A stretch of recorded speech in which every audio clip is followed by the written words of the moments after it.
Yo, you know what it is? 4th of July. 4th of July live stream. I can't think of a better way to celebrate America's birthday than with the Victory Talk podcast, episode 122. Let's start the show.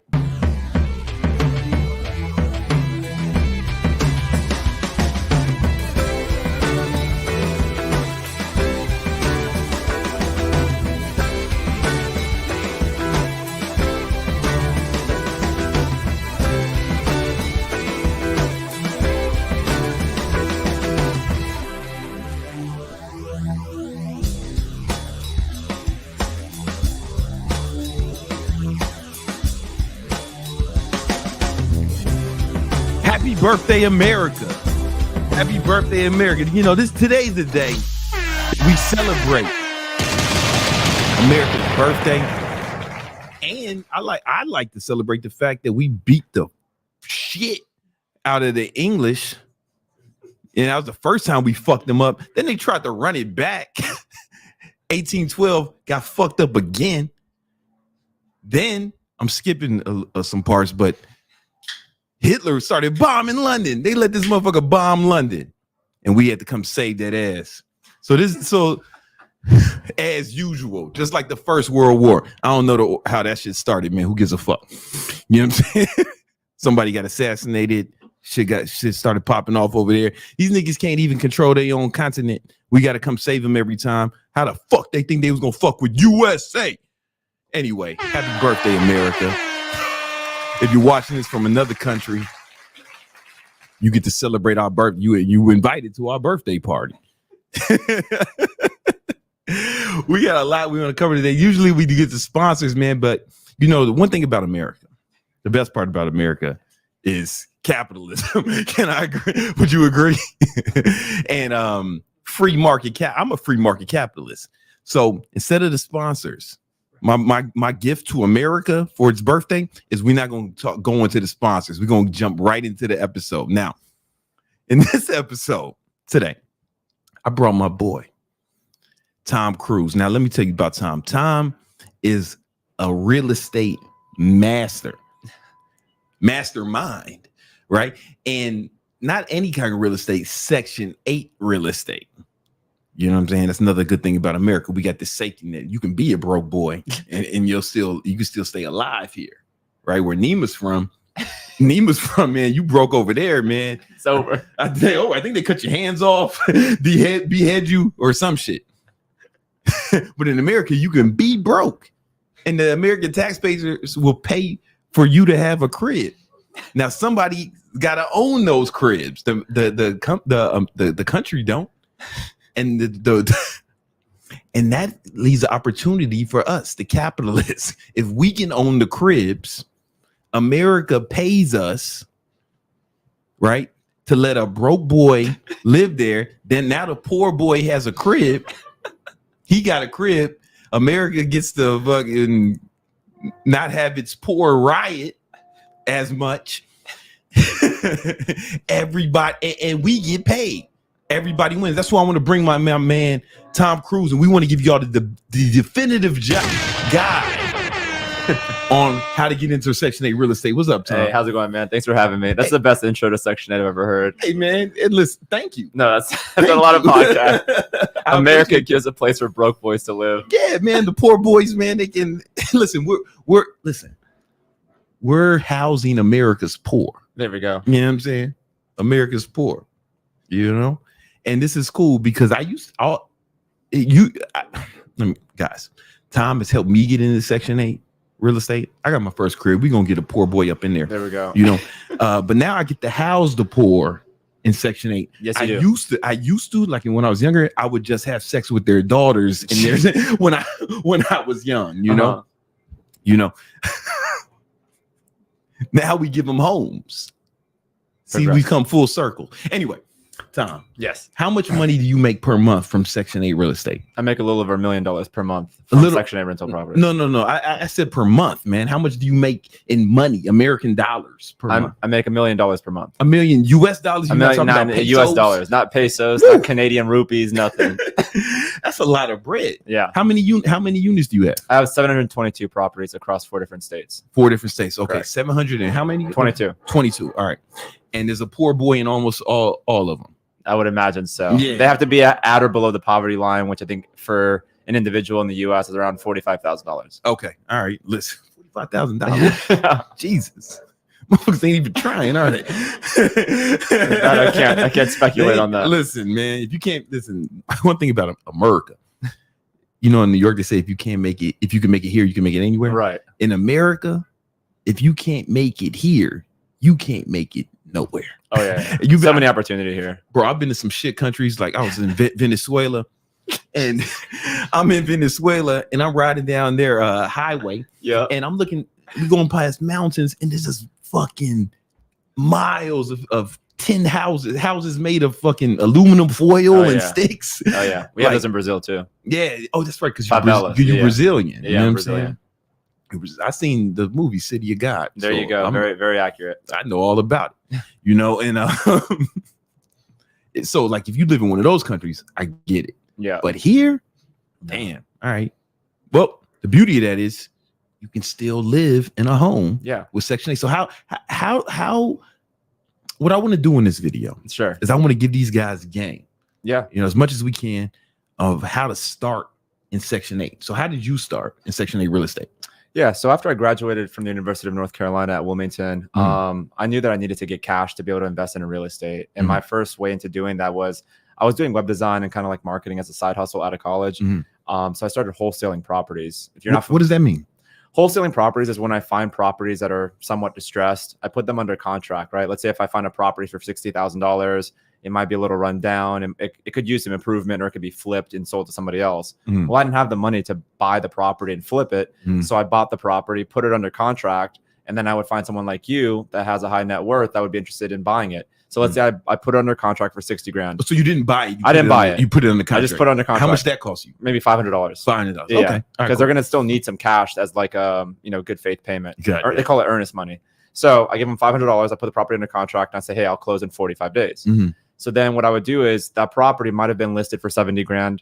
I got under contract at $60,000, right? Or I got a really good deal on it. Yeah. So then I would come to you, Brandon, and say, hey, look, I can get you this property that appraised at $70,000. I'll get it to you for $63,000. So the numbers make sense for you because you can still flip it and add a bunch of value. And I made the difference between that 60,000 and the 63. So I made $3,000. It's basically a finder's fee. Right. And putting it under contract guaranteed that I would be able to get that $3,000. So you profited. So you profited $2,500 because you put down your $500. Well, that goes back towards it. But yes, that profited $3,000. Okay. Yeah. Oh, that's what's up. All right. So that's how you got started. So how does somebody get into that? Yeah, so there's a couple of different ways of doing it. I started through what's called driving for dollars. I would literally get in my car and drive around through neighborhoods that might be older neighborhoods, starter neighborhoods, places that might just have properties that are like more in disrepair. And I mean, every city has some. I would drive through it, take pictures, get the address, and then I would go home, put it into a software. It's called Deal Machine is the name of the software. And it would show you all the addresses. You could skip trace all the homeowners information. And then from there, I would send them like postcards, or I would call them or email them and see if they're interested in selling the property. That's the first step, is finding interested homeowners that have properties that are clearly distressed or abandoned, putting it under contract at a really good rate, and then going and starting to find a buyer for it.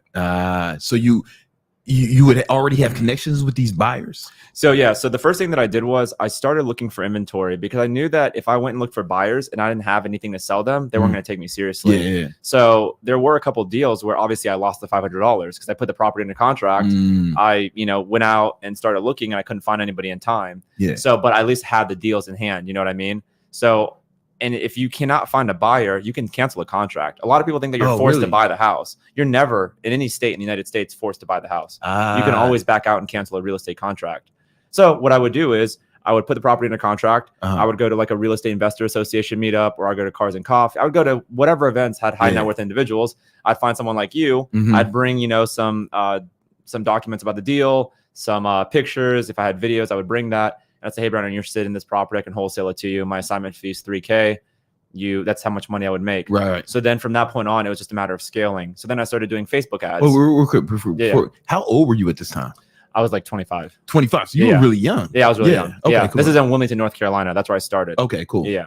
So you started doing Facebook ads? So that was my next kind of like step to get more property owners to be interested, because driving around is not scalable, and it's a huge waste of time, right? Yeah. But that was a good idea for a proof of concept to understand how to do it. So then what I did after that is, I'm sure you guys have seen those like "We Buy Ugly House" billboards, or like, you know, that's what they're doing. They're getting people to say, hey, I have an ugly house. I'll sell it to you for a cash offer, right? So that's what I started to do. I'd say, hey, divorce, death, you know, whatever is going on in your life, I'll buy your property. So, and then they started reaching out to me. Hey, Tom, I got this 3-bedroom in Wilmington. And I mean, I would spend maybe like $1,000 a month on Facebook ads, and I would get 20, you know, leads, and then maybe 3 of those would close. So then I would have 3 properties that I would then go to my investor list. And eventually you start creating a buyer's list. I might have like Nima, I might have you, I might have, you know, John and Mark and Adam. And then all I have to do is I find a property, put it under contract. I send one text message to this group. And then it's like, hey guys, first come, first serve, who wants this property? I'll put the address and I'll put the price. And then from they can't steal it from you because you got it. It's under contract, so they can't snake it from you. Yeah. So you have like 45, 60 days to lock it up. You know, because Tom recently helped me get my first Section 8 property, but it was one of these guys, a wholesaler, like helped us find a deal, right? Yeah. Then we talked to the people and we figured it out. That's dope. Okay, so how much money did you need to start actually buying your own properties? Yeah. So then after that, I started doing like seller financing. Seller financing is when you're buying the property directly from the homeowner and you're making monthly payments to them. So you can avoid putting 20% down. I was putting like $3,000, $4,000, $5,000 down per property when I got started. Wow. Yeah. Because it's seller financing. Yes. Because I was making the down payment of, let's say, $5,000 to the homeowner. Yeah. And then I was making the monthly payments every month to them. So there was no banks. Okay. So now I know we're doing a free training, guys, this Monday. Right on, we're going to break down this wholesaling and Section 8, you know, how to get into it. So if you want even more information, we're going to do it live. The link is in the description. So click that link now and check it out. But let me just make sure I understand this right. You started off with like $500 and started wholesaling. Correct. And then until you got some bread. Then you got, you know, your first few. Yeah, I mean, it only took 2 or 3 properties to pick up between, I don't know, $9,000 and $10,000. Okay. And then when you got about 10 grand, then I started looking at like real estate. I didn't get into Section 8 immediately. I started buying condos, and then I bought single family properties. And then I realized that it's like too expensive, you know, because at that point you're buying higher end properties. They weren't Section 8. So it might have taken, you know, $7,000, $10,000, $12,000, even with seller financing on a $150,000 property. Yeah. So I was like, well, let me just try a $55,000 property. That's when I eventually learned about Section 8, when I started going really like on the low end. Because I remember you told me you kind of stumbled into this, right? Yeah, total accident. Yeah, one of the first properties that I bought for $55,000, it was rented for $1,350 per month. And the day after I closed on the property is when the homeowner reached out to me and said, hey, we need to switch you over to, you know, Section 8 direct deposit. And we need to get you on their inspection schedule so you can start getting paid. So at that point, I had no idea about Section 8. Like, I've never done a Section 8 deal in my life.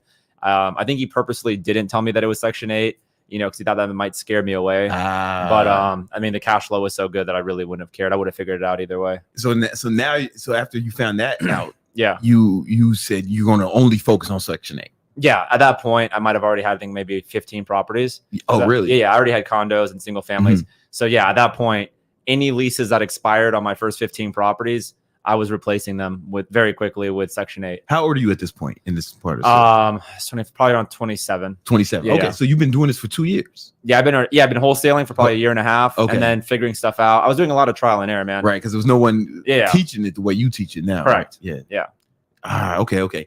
And so you went all in social Section 8 after this first one. Right? Correct. Why? What were the main advantages to Section 8 versus traditional real estate investment? It was just the arbitrage opportunity. So when I realized that Section 8 does not care about the value of the house, they only care about the bedroom count and the location. That's when the light bulb moment hit. I can buy a $60,000 property and rent it out for $1,400 is insane. Because if I bought a $60,000 property right now and try to rent it to you, you wouldn't give me more than $800 for it, you know? Right. So the fact is Section 8 has to incentivize their investors to actually accept Section 8 so their tenants can, find housing. Because if they make the rent $800, no Section 8 investor is going to accept Section 8. So they have to make it more expensive.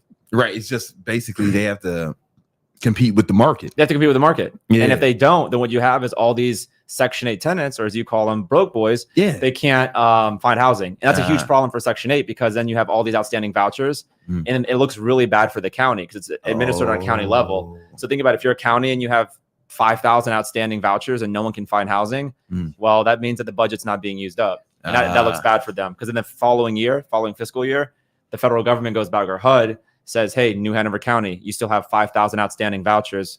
You know why? And they collected tax money on it. Yeah. So like now it's like everybody's like, yo, man, where's this money going? Yeah. Basically. So and then they'll actually readjust their budget and lower it because they're like, last year you didn't use all this budget, so we're gonna. So and they want to keep the budget high. Yeah, they want the budget high because then they can keep those coming in, and then they also of course get the property taxes paid on those properties that have Section 8. So it's a vicious cycle and they can't get out of it. They can't get out. The beautiful part. So that's the beautiful part. And then so. The rent is guaranteed every month by the government. It's guaranteed. Yeah. So the majority of the rent is paid for. It all depends on the tenant. So the worse off they are financially, the better it is for you. If they're disabled, even better. If they're elderly on Social Security, fixed income, perfect. Single mom with multiple dependents and like a part-time job, I mean, that's money. Really? Yeah. So the ideal Section 8 tenant is a single mom, maybe 5-6 kids. Yeah. 3 or 4 is ideal. 3 or 4 kids. Because then they can fit into a 4-bedroom. 4 bedrooms like the max that Section 8 will for the most part pay. And she's crippled. Yes. On disability. Disabled. Yeah, disabled on some level. Okay. Does mental disability count? Yes, that counts. Really? That's probably the best, actually. That's probably the best if she's like crazy. Yeah. My fault. I'm sorry. Mentally disabled. Yeah. Those are really good. And then also the elderly, 74 to 76 years old on fixed income. Because then they have, it's a lot less wear and tear on the property. Yeah, they you have like parties. 10 to 12 years shelf life on them. And it's really good. 10 years. What was that last part? On average, they'll live another 10 to 12 years. Yeah. So that's about how much rent you can get out of them. Oh, before they expire. Before it's before they go, you know what I'm saying? See them at the crossroads. There you go. You know? Yeah. And then you get someone from their immediate family probably come in there on Section 8. There's a lot of multi-generational vouchers. Yeah. So that happens actually quite a bit. Like a grandparent will die and the voucher, like their descendants will have a voucher as well. Oh. Yeah, especially if they're living there they with them. They don't inherit it. They just never came up. Yeah, exactly. they'll go and apply for the voucher. And if they already have a family member on it, it's a lot easier for them to get into it. Really? Why that? Yeah. I don't know. I think they just see it as like a legacy. Yo, there's something plus they know the ins and outs. I remember I think that's part of it. There was a point when I was struggling in New York, and my boy's mom, she had been on food stamps probably her whole life. Yeah. And she's like, man, you need to get some food stamps. And she took me to the office and she was talking to the people on my behalf. She knew what to say. Oh, yeah. Because she knew the shit. Like and I came out with the EBT card, and I was like, oh shit. All right. Yeah. Like the same day. But it's basically the same thing. So they know the ins and outs. Correct. When it's generation. And then when they turn 18, then they can apply for those like benefits. So that also helps too. Yeah. Okay. So guaranteed income. Correct. Right. And they usually stay for a long time. Right? Yeah. Because they're not moving for careers. They're not moving for jobs. They're not moving for jobs. They're not moving for education. They stay there for a long time. I mean, it's true. None of them are leaving for college. Yeah. It's just a reality of it. So, and that's the biggest expense when you have a rental property is the turnover. Exactly. Like a tenant moves out, you got to clean the carpets, you got to, cut the lawn, you got to do all the stuff to get it ready. And there'll be months, maybe a month or two that you don't have to. I would say an average about 3 to 5 weeks to turn a unit. It just depends on how they leave it. Yeah. And of course, they pay a security deposit, they pay first and last month's rent. So you have a few $1,000s to offset, any wear and tear. Yeah. But it doesn't matter if they're there for 7 years, dude. Yeah. And, they've paid the house over twice, it doesn't really matter if they leave $3,000 or $4,000 worth of repairs. Because they'll be there, they'll pay for the whole mortgage. Yeah. And they also want that deposit back because it's a huge stepping stone to their next property. So generally, if you screen them correctly and you don't put shitty tenants in there, you'll be Gucci. How do you do that? How do you because I guess when I was telling some people, man, I'm about to get in Section 8, man, they was like, yo, you're gonna have dope dealers. It's gonna be a trap house up there. Like, how do you stop that from happening? So all you have to do is just not be a shitty investor, right? Okay. And that comes down to making sure that they don't have evictions, making sure they're not convicted felons, making sure that they're not on any sex offender list, making sure they don't use an Android device. Like, we don't allow any Android. Tell me more about that. We don't allow any Android device users in our portfolio starting last year in November. We just noticed that the majority of them were getting evicted. Yeah. All the evictions that we had, if it gets to an eviction, it's really bad. Because we give them every opportunity because we don't want a vacancy. In New York, you can be like 30 days late. Well, we only buy in landlord friendly states, so we can get them out in a month for $200, right? Yeah. Like in North Carolina, it's very easy. So we realized that like none of our iPhone users were getting evicted, and we had a lot of them. Yeah. So we're like, you know what? Let's just cut out Android altogether. Doesn't matter if they have a Note 2 or Galaxy S24. Doesn't matter what it was. We cut them out. Well, that makes a lot of sense because there's more Androids than just a Samsung Note. Most Android devices are like cheap, shitty, like $29 phones. Yeah. Burner phones or like Walmart phones. So we just didn't want it. So now it's mostly iPhone. That makes a lot of sense, man. That makes a lot of sense. And then a lot of criminals, like real shit, get Androids because they can disposable. Yeah. So it's super easy to see if they have a green bubble, we just instant disqualification. Is there any legal ramifications? Like it's not a protected class. It's not like it's not a protected class. Device type is not a protected class. And even then, like if they did decide that they were going to say some discrimination, okay, sorry, we had someone else come ahead of you. I mean, there's a million things that you can, that's you had something on your credit. So you just screen them, right? You screen them, and really aggressively. Well, tell me how, since you implemented the Android barricade, we haven't had an eviction since November. You haven't had zero evictions. So it's working. The system is working on some level. Yeah. I mean, they'll get the causation. It's not correlation and blah, blah, blah. We just realized that the iPhone users have better credit as a whole. And this is like thousands of tenants. I've been doing this for 8 years. So we can go back and look at a lot of empirical data. This is not some like anecdotal, like, hey, I just thought it'd be funny to say that, but we legitimately do not allow Android device users in our properties. Wow. Yeah. Hey man. So if you got the Note, listen, man, listen, bro. You shouldn't have paid all that extra money for a Note, man. You should have got your money right. Said you're funny, right? All right. How much does someone need to get into this? I guess they can start with just $500 if they know how to if you start wholesaling properties, I think $500 to $1,000 is completely feasible to buy, put your first property under contract and then go ahead and start building a buyer's list. Yeah. And then to buying Section 8, I would say anywhere from, 5 to 10K is a good starting point. How many of your students start off like wholesaling and then move on to Section 8 like that? Most of the people that come to me already have like a few grand. And they want to get right into Section 8, right? So if you have like $0 or like less than $1,000, you can't start Section 8 investing because you're going to need, $3,000, $5,000, $7,000 for a down payment. Right. You're going to have to be able to get into the game. So, but if you do need to, then wholesaling is an opportunity. Right. Okay. So you can. It just takes time. It takes very little money. Yeah, and you teach both of them, right? Yes. Okay. So I teach wholesaling and also Section 8. Guys, make sure you click the link in the description. Join that free training we're doing because you can learn about the wholesaling and you can learn about Section 8 simultaneously. It's this Monday at 8 p.m. Eastern time. Yep. You're right. That's right. Okay. You said $7,000 to $8,000 for a down payment. So no, that's all inclusive. So you can expect between $2,500 to maybe $5,000 for a down payment. How are you doing it? Oh, because with seller financing. And then of course you're going to need a couple $1,000s just to get the property ready for Section 8. So you're going to have to maybe do like power washing. You're going to have to do maybe like paint. There's always going to be some minor repairs. So I always like to say in that range. Can you do this anywhere? You can. I mean, Section 8 is a federal program, so it applies to every single state. But obviously, there's some states that are better than others, right? You don't want to do it in California or New York because they have really high property taxes. The properties are expensive. They have terrible landlord laws. There's just a million reasons why you wouldn't want to ever invest there. So, like in the Southeast and the Midwest, it just works a lot better. So, but you live in Florida. How do you manage that? So I have property managers in the states that I buy in. Got so it. like in North Carolina where I started, I still have multiple property managers there. So you can be anywhere and still and still buy in the yeah, because if I like a property, I'll just go get a home inspection on the property, or I'll have my property manager go look at it, or a real estate agent, or a home inspection. I mean, there's a million different ways to look at a property without you having to be there touching it. When I bought my first Section 8 property, you know, I was in your home. Yeah, you just saw pictures. Yeah, we saw some pictures, and then somebody else went and did the stuff. Yeah, somebody else is like getting it ready for me. Yeah, it needs some work. You know, we putting some work into it, but I was able to only put down like $2,000, man. Seller finance, got a property, and then now I had to put another. I put another 7 down. Okay, to do all this shit, dude. Get it ready. Yeah, but we should be ready to throw a poor boy up in there pretty soon. You know, now how do we manage the properties? Because so we already have a property manager there, so they're gonna go ahead, take the keys, and start marketing it. Yeah, and then we don't, and then it's pretty hands off at that point. Yeah. At that point, they're going to be handling once a tenant's in the property and they have a signed lease, and you already start getting Section 8 deposits. There's really nothing else you have to do. Nothing else you have to do. If they have a problem, they're going to call the property manager. They're going to have a handyman go and resolve the issue. And then they might, like, you have a security deposit, let's say $1,300. The repairs will come out of that. And there's some other ways to mitigate, like removing.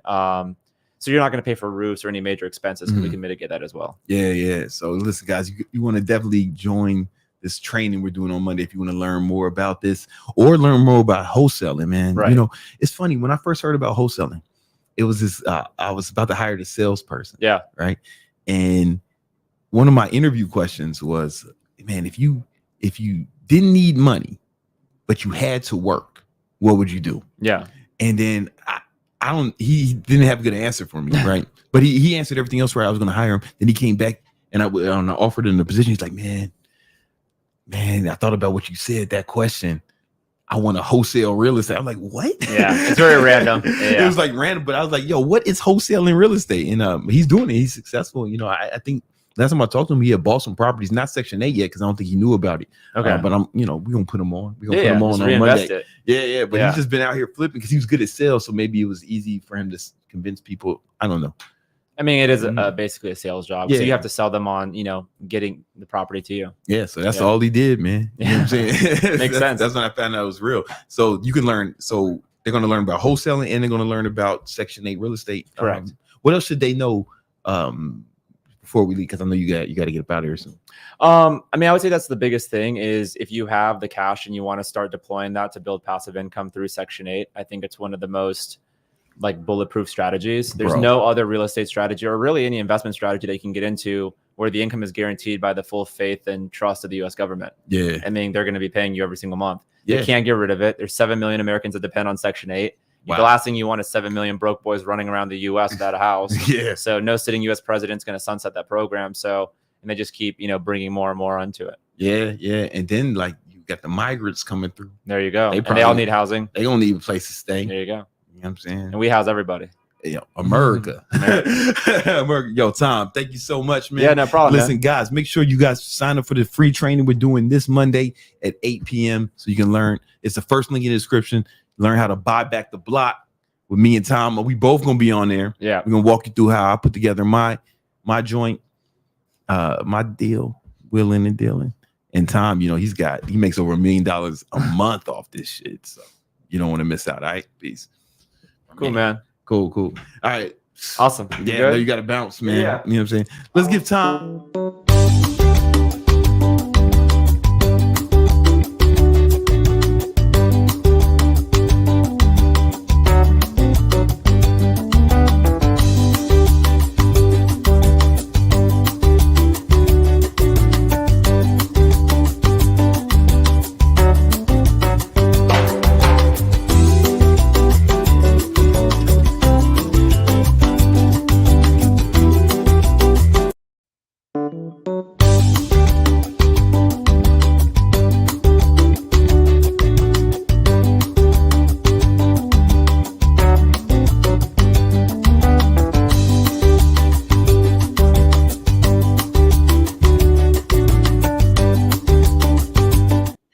Yeah, we back, man. Let's give Tom a round of applause. He had to go, man, do some baller shit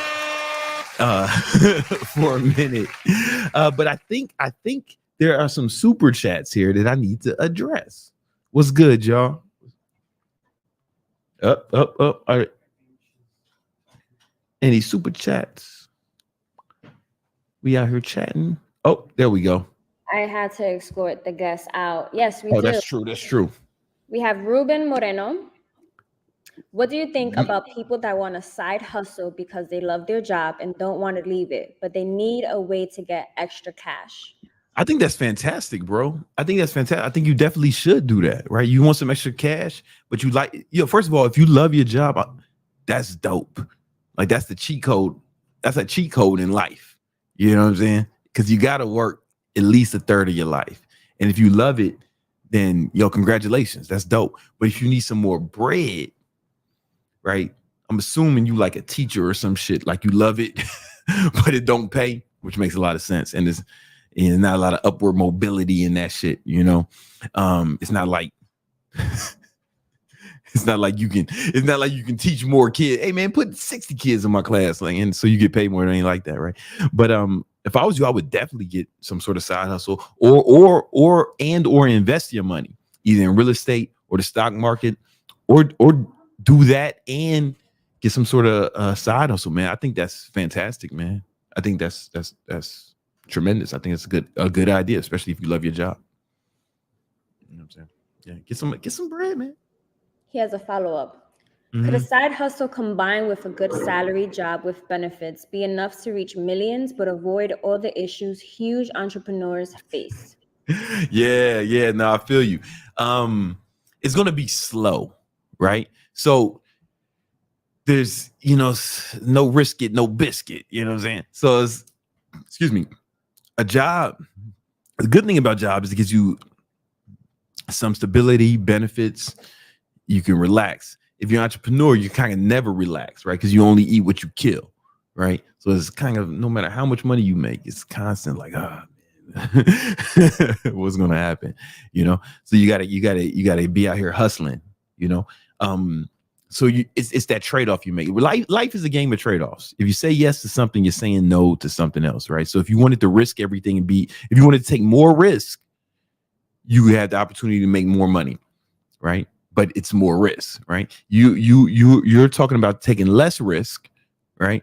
So there's going to be a correlation to the amount of money you can make. Now, can you make millions? Yes, it's just going to take way longer. You're going to have to, it's simple, man. Make more than you spend and invest the difference. And you're going to have to do that to make millions it's probably going to take a decade or two, right? Unless you're really putting up big money. Like for example, let's say you had a side hustle that made you $2,000. Hold on. Let me bring this up. Let's say you had a side hustle. All right, you can show it now, right? Let's say I'm assuming you saved some money from your job, right? You got $2,000, boom. And you had a side hustle that made you extra $2,000 a month. All right. Let's say you just put that for 20 years, right? That's what I'm saying. It might take decades, right? And you put it in the S&P 500, right? Lowest risk S&P 500. The average return in the S&P 500 is 10% a year. All right. And it compounds annually. So boom, you do that. In about 18 years, you'd have $1 million, So yeah, it can happen. It's just, it's you sacrifice speed for security. You get what I'm saying?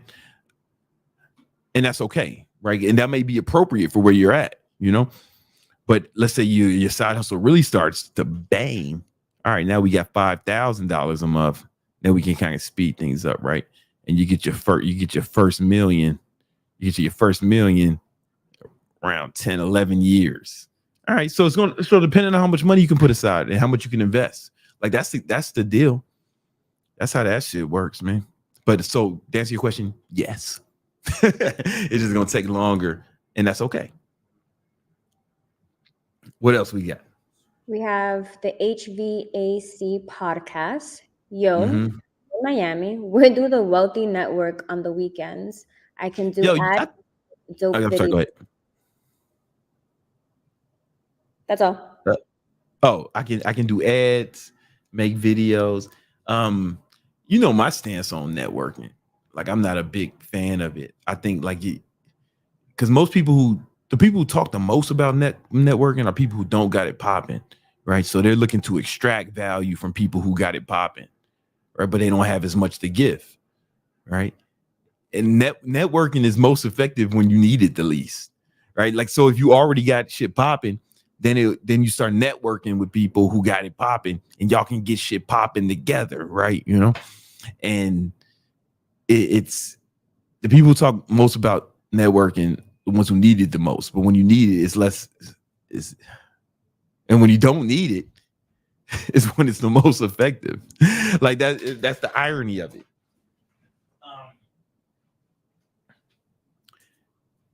If you're doing it to like make money, if you just want to like if you just want to level up the people you're around, which is important, then you just you got to really get into people's lives in a different kind of way. You got to like join different groups, but you kind of got to get it popping and then start networking.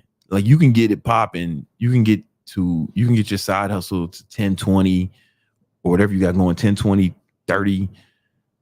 I've seen people make $1 million businesses without doing a whole bunch of networking, but then when they start networking at that point, then it makes, things start to develop faster. But up until then, it's like networking is motherfuckers who try to network and they don't got it popping. A lot of times they're just trying to extract value, and that's difficult.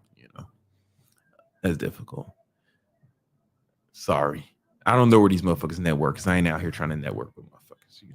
I'm out here getting this money. I'm sorry. So I wish I could answer your question. There's an event called Cars and Coffee. I know motherfuckers with, but everybody there got like super cars. You pull up with your Aston Martin, your Rolls Royce, your Lambo. You pull up to that event, you network with other motherfuckers. But you see what I'm saying? Like, some motherfuckers who already got it popping, kicking it with motherfuckers who got it popping. You know what I'm saying? Like, you can't pull up with the Nissan at that shit. You know what I'm saying? And think you're gonna get the same kind of love, man. You can't pull up in the Civic. Pull up in the 91 Civic, man. Like, my first car, I remember my first car, I had a Ford Explorer stick shift, 1991 Ford Explorer stick shift, and I got that shit in the year 2000. So you ever seen a 2-door SUV stick shit, Ford Explorer Sport? I couldn't pull up to the fucking Cars and Coffee shit with that. And then, like, my last year in college, the driver's side door broke, so I couldn't open it. So I would like, girl think I'm trying to be nice, let her in. Nah, in the passenger side, no, I gotta get in. I gotta hop in front of her and scoot across. It wouldn't have worked. I couldn't show up to the Cars and Coffee shit in Miami with the 1-door Ford Explorer stick shift. You feel me? Now I don't even need to, though. Fuck them niggas. You know what I'm saying?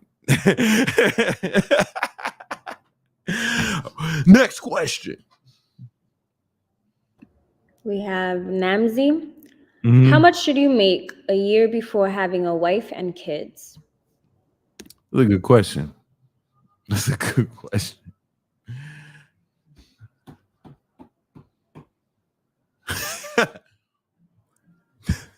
$1 billion is the perfect answer. Like, what do you think of it? It sounds ridiculous, right? But if you a billionaire, it'd be easier for you to find the kind of wife you want, right? Yeah. Right? And then your kids, they won't have to worry about nothing. Kids are a burden if you broke, bro. If you ever seen a broke boy find out that his girl's pregnant? Ay, Dios mío. This motherfucker sweating bullets. You know what I'm saying? But if you got it, so that would be the perfect amount. But but this is like, I don't know, there's only like 2,000 billionaires on Earth, right? So let me give you something more realistic.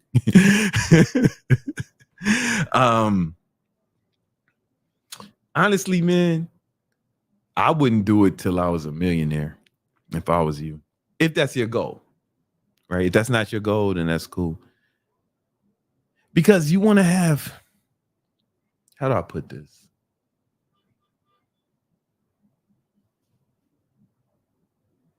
You know, sometimes, man, bitches think you doing them a favor.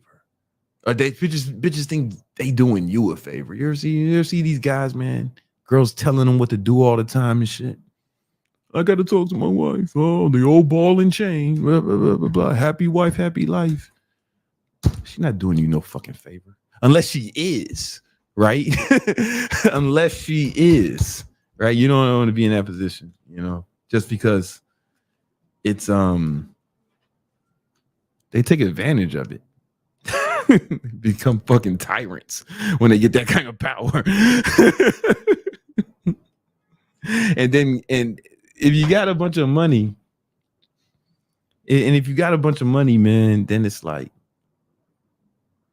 I don't know. Listen, if you Ecclesiastes 10:19, Old Testament shit, old school. Ecclesiastes 10:19. It says, drink is made for merry. Drink is made for laughter. Food's made for merry, but money solves all things. That's the Lord, right? So it stands to reason the more of that fucking bread you got, the more, solves all things. Wife problems, kids problems. That's the Bible. Your kid get arrested or some shit. You got to bribe someone to get him out of prison. You know what I'm saying? Then you get that motherfucker out, you know? You get that motherfucker out of breathe. Your girls start tripping. It's better to have money if she tripping than if she not. Then okay, here's the thing. The most women, here's some real shit. Women initiate 80% of divorces, right? And one of the number one reasons couples get divorced is money issues. So if you got some money, it stands to reason. And studies show that like millionaires actually get divorced less. You just hear about it more because it's news, right? Like if the fucking bus driver get divorced, it's not fucking news, right? Nobody gives a fuck, right? It's not gonna be on World Star Hip Hop or some shit. You know what I'm saying? But if you know a fucking billionaire if Jeff Bezos gets divorced, that's news. So we just hear about the ballers getting divorced. But when fucking lunch teacher gets lunch lady gets divorced or some shit, we don't hear about it. You know, it's just, but they get divorced more. Anyway, let's move on to the next question. We got another one. All right. Let's move on to the next one. We have Z the man here. Uh-huh. Hey Brandon, your mods kicked me out of the Discord because I advertised my YouTube channel. I'm your number one fan. I want back in, please. What's his name again? How you say that? I'm the ratio of consonants to vowels in his name intimidates me. How do you say it? Z the man I'm here. not comfortable. Yeah, I'm not comfortable trying to pronounce that out loud. All right, we're gonna call you Z-Man. That's what I'm gonna call you. All right, Z-Man. Look at me in the eyes. If you've been banished from the Discord indefinitely, in order to reinstate your membership, you're gonna have to you're gonna have to undergo a series of tasks, each more difficult than the last. Upon completion of said tasks, we'll evaluate your performance to see if you're worthy of re-administration into the Victory Unit Discord. Good luck to you, sir. I don't know how we reinstate him or I have no idea how to go about that. But let me figure it out. I'm gonna ask the homie Chris what we can do. We can find out who you are why you got banned. I need to see what the offense was, man, because you might have been in there. Listen, I got to make sure it's what you say it was, because if you was out there, if you was like posting dick pics or some shit, that'll get you banned real quick. You know what I'm saying? I got to make sure it was what you said it was, you know, and then we'll reevaluate your submission. All right, guys. Hey, last week I started talking about I went halfway through a presentation I did about how to start your online fitness business. I want to get back into it now with a little real talk.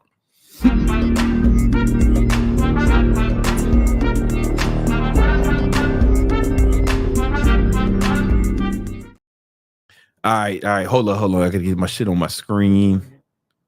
Yeah, play it again, man. Play it again.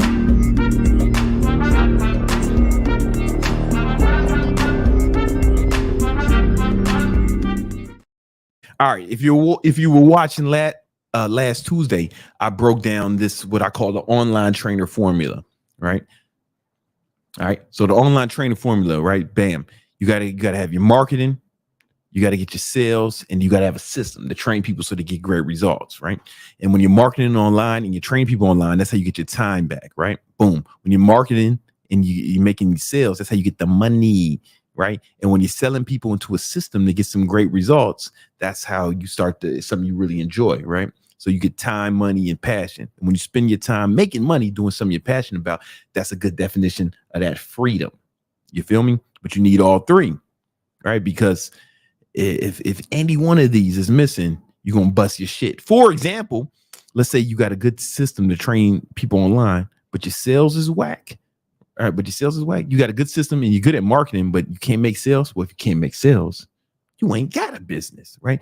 But let's say your sales is on point. Let's say your sales is really popping, and you got a good system to train people online, man, but you can't market worth a damn. Nobody knows who you are. Well, there's nobody to sell into your amazing system, so that ain't gonna work. Well, let's say your marketing is great, your sales are great, but you can't train people to save your life. Nobody gets good results when they fucking with you, homie. Well, what's that mean?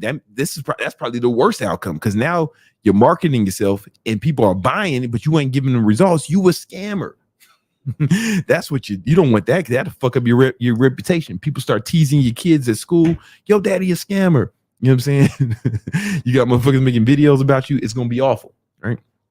So we're gonna break down each one of these. There's 3 parts to everyone. When we did this last week, on Tuesday, we broke down marketing, right? So we talked about having the niche, social media, and paid ads. Boom. So hold on. Let me make sure I get to the right spot. And okay. And so now we talk about sales. Now, remember I said last week, if you got 25 clients and they pay you $80 a week, that for 50, if you keep an average of 25 clients at $80 a week for 52 weeks, that's $104,000 a year, right? That's like entry level position of a doctor, you know, making more than a nurse, almost as much as a doctor, but you ain't got to cut no one open and no one sneezes on you, right? But here's the thing, the pricing structure, that's only one pricing model, right? So the pricing model that I broke down last week was weekly. Weekly's $80, right? Monthly, you could charge $297, or you can give them a deal for 4 months for $997, right? Kind of like the dope game, like the more you buy, the cheaper it is. I've heard. And buying in bulk. All right. So that's why when we do sales, the first step of doing sales is booking calls, right? Because I tell my students, again, this is the floor. You can charge more than this, but you never charge less than this. Anything less than this is crackhead prices. Okay. Now, before I get into this, a lot of people, I kind of broke this down last Tuesday, but those of y'all just tuning in, I want to say, you might be thinking this is expensive. You got to remember, $80 a week is nothing. $80 a week is the most expensive option, right? Because it's less per week when you as you do the other options, right? $8 a week is cheap. It's cheap, man. Because if you go to the average personal trainer, that's on average, it costs $100 a week, $100 a session for personal training. You got to see that motherfucker at least 3 times a week to get results, right? So now we're talking about the average person is paying at least, $150. I'm sorry, it's paying at least $300 per week, right? 3 sessions at $100, right? And even at crackhead prices, $50 a session, crackhead personal trainers are charging. You got to see that motherfucker 3 times a week. That's going to be $150 per week. So this is cheaper. And this motherfucker's not going to help you with your diet. He's going to give you some advice, some random shit. Hey, eat good, or something, but he's not going to be checking your macros. He's not going to be doing the things that I'm going to show you when we get to the systems part to make sure that you make a lot of money with your business, right? So anyway, that was just a side note. All right, boom. My students are going for this. We call it paid in full, right? You want to go for $1,000, right? Each sale. And this is why we don't do a link in the bio, because the more expensive something is, that means you're going to have to change your sales process, right? If you were selling shit for like fucking $5, $10, hey, put a link in your bio, man. Tell people to get it, right? You know what I'm saying? Yo, like these hoes, on OnlyFans, man. How much them OnlyFans subscriptions be, Nima? Yeah, I've heard it's 10, 30, $20. 10, 20, 30. Yeah, you can throw a link in your bio for that.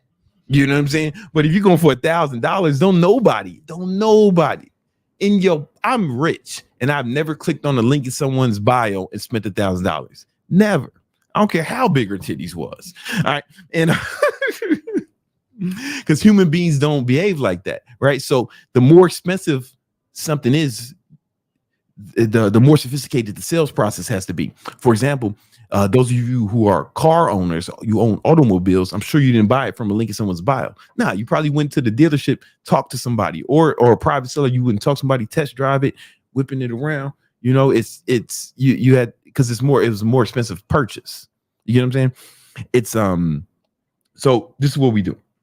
Right now, check this out. I also should break down something for you, right? This is we call this the value ladder. Most businesses have something like this. We call it a value ladder, right? So at the top of your ladder, you'll have your most expensive shit, right? Then in the middle of your ladder, you'll have your mid-tier shit. Bottom, you'll have, close to the bottom, you'll have your cheap shit. And then we got your free shit. Right? Now, what a lot of people will tell you to do, especially when you're doing online with an online business. And, one of my mentors, Russell Brunson, what he teaches is to go up the value ladder, right? So you give him some free, then you give him some cheap, then you give him some a little more expensive, then you get some a little bit more expensive, right? And you see this a lot in business. For example, if you go to a gentleman's club, right? If you like me, you got to pop in these streets, maybe you get in for free, right? Then you go to the stage.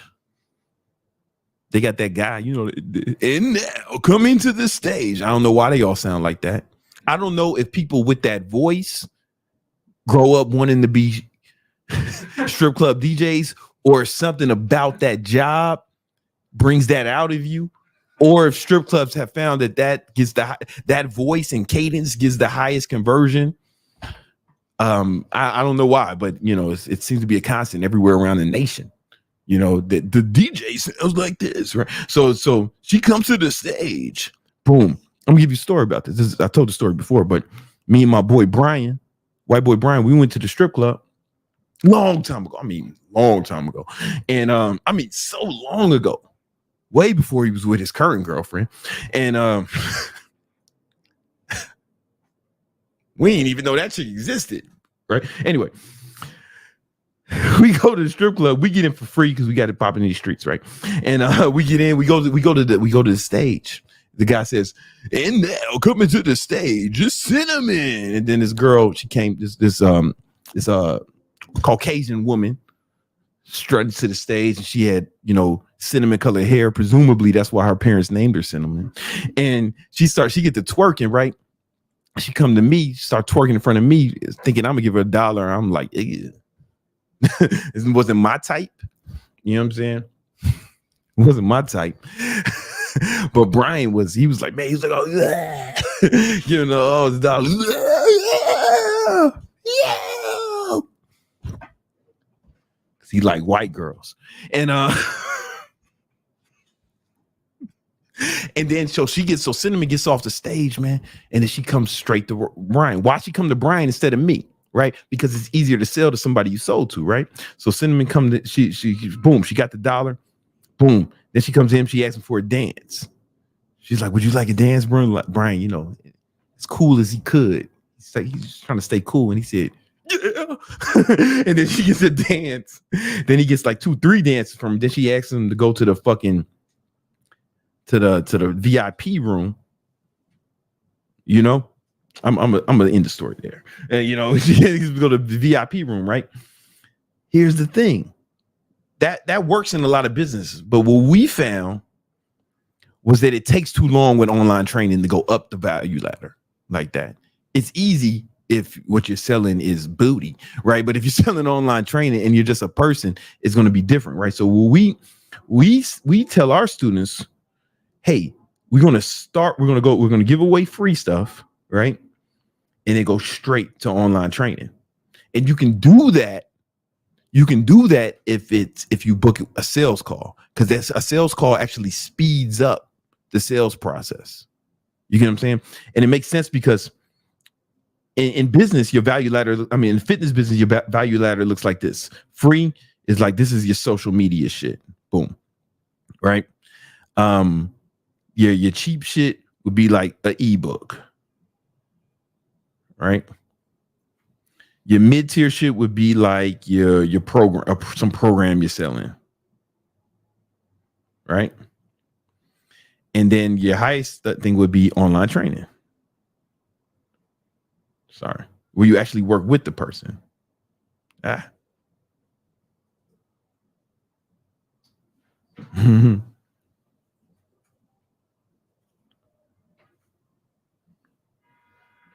Okay. Now, obviously, social media, you don't make no money unless you got a big YouTube page, but that takes years, so we're not going to count that. So we would think of social media just as promo. And even now, like, I make money from my YouTube, but it barely pay. It doesn't even fucking pay for all the equipment and the staff. My social media don't pay for NEMA. And this, right? Anyway, then the average ebook, like, I've done this research on this. Average ebook sold for about $10. Right? The average program online is about $49. We'll just call it $50. Right. And then again, like I said, online training, where we're going for that 4 months. Boom, 1,000. Right, 1,000. Now, let's say your goal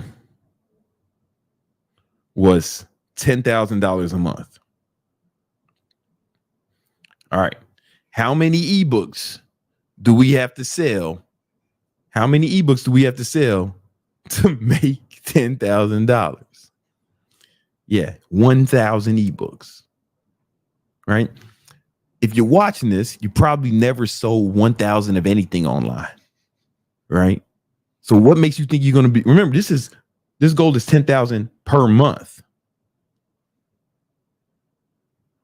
Right. So, and they're not going to keep buying your same ebooks. So you got to sell 1,000 ebooks to 1,000 new people every month. That sounds like an arduous task. Right. I don't think I can do it. All right. Well, look, fuck it. Let's do some programs. How much is that going to make? How many you got to say? Oh, it's a little better. 200. Right. But remember, it's going to be 200 people.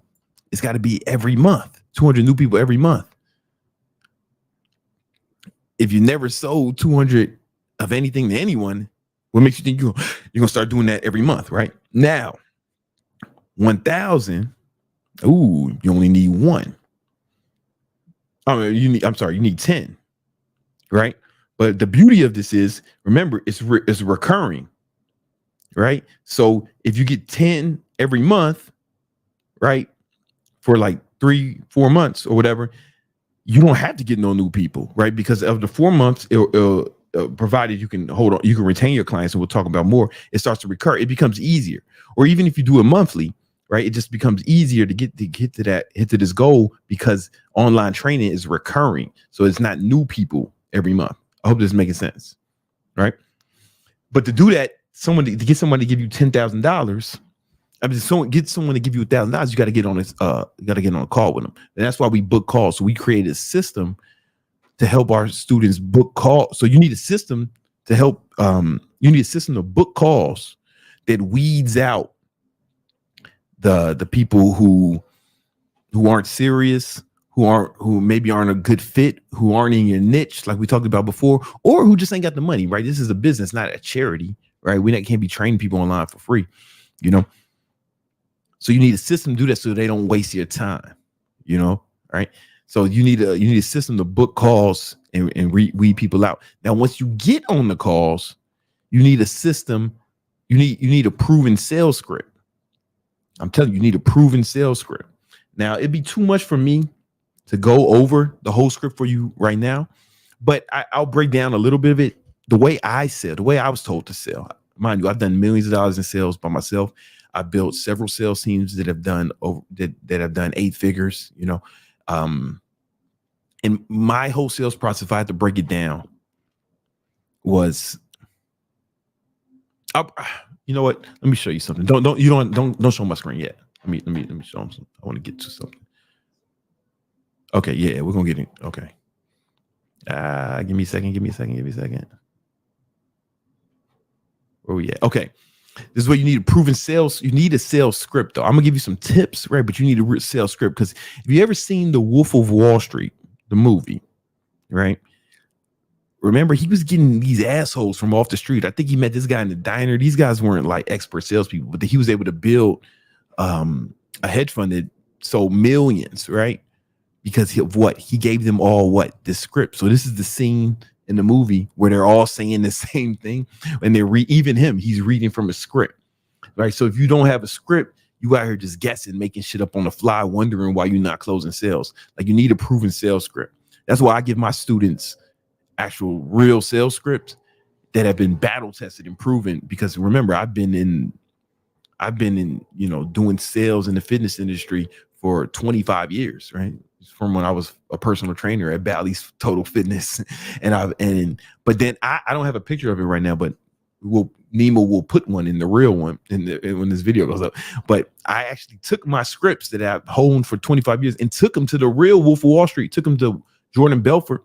I paid like 20 grand and spent the weekend with him. And he went over my scripts with me, the ones that I give to my students, to make them even better. Right. So you need a proven sales script. You need a proven sales script.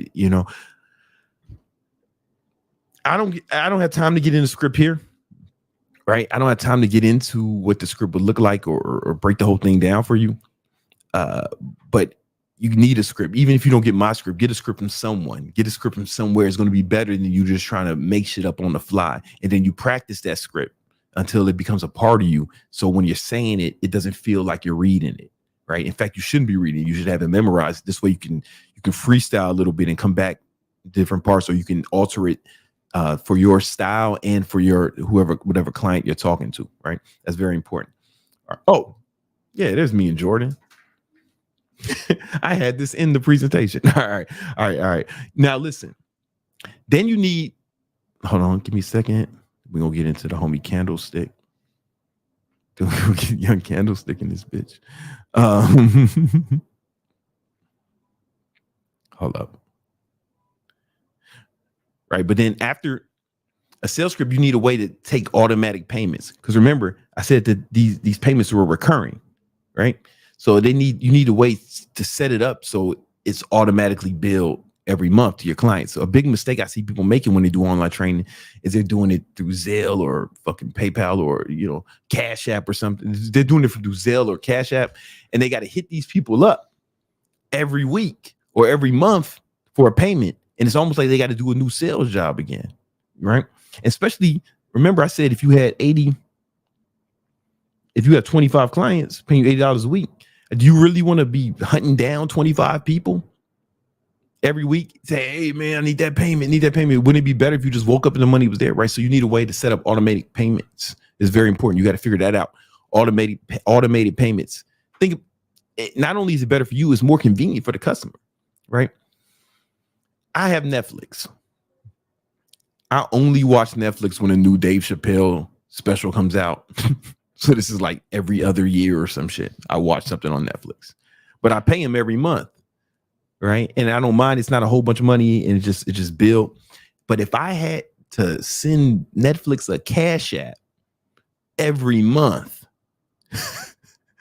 that shit would last 1 month.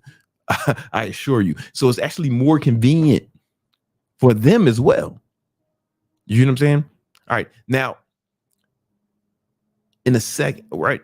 Now we're going to take a break. We're going to do the market recap with my homie, Young Candlestick. But before we do that, the next thing we're going to talk about when we get back, I'm going to talk about systems on how you can actually train your clients in a way where they get better results for their online clients than most people get for their in-person clients. This is like the cornerstone of the program. People think the marketing is most important. No, this is the most important, because a good product is actually the best advertising. It's the best form of marketing. So we're going to get into that in a second. All right. But right now we're going to take a break for the market recap with the big homie, Young Candlestick.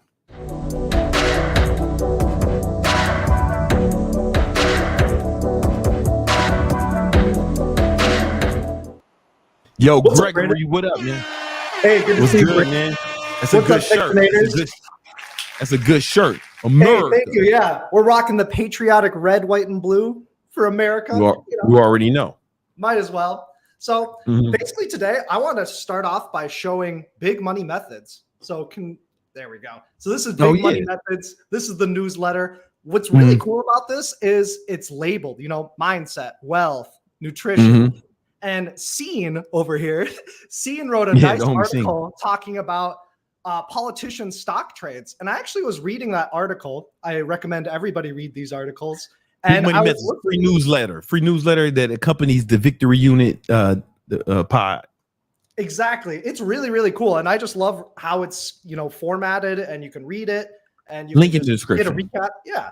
And I was actually looking through Nancy Pelosi's stock trades. Nancy's not fucking around, is she? Yeah. Whether you love Nancy Pelosi or hate her, I do think that we can all learn from her and see how we can actually make money from the investment that she's making.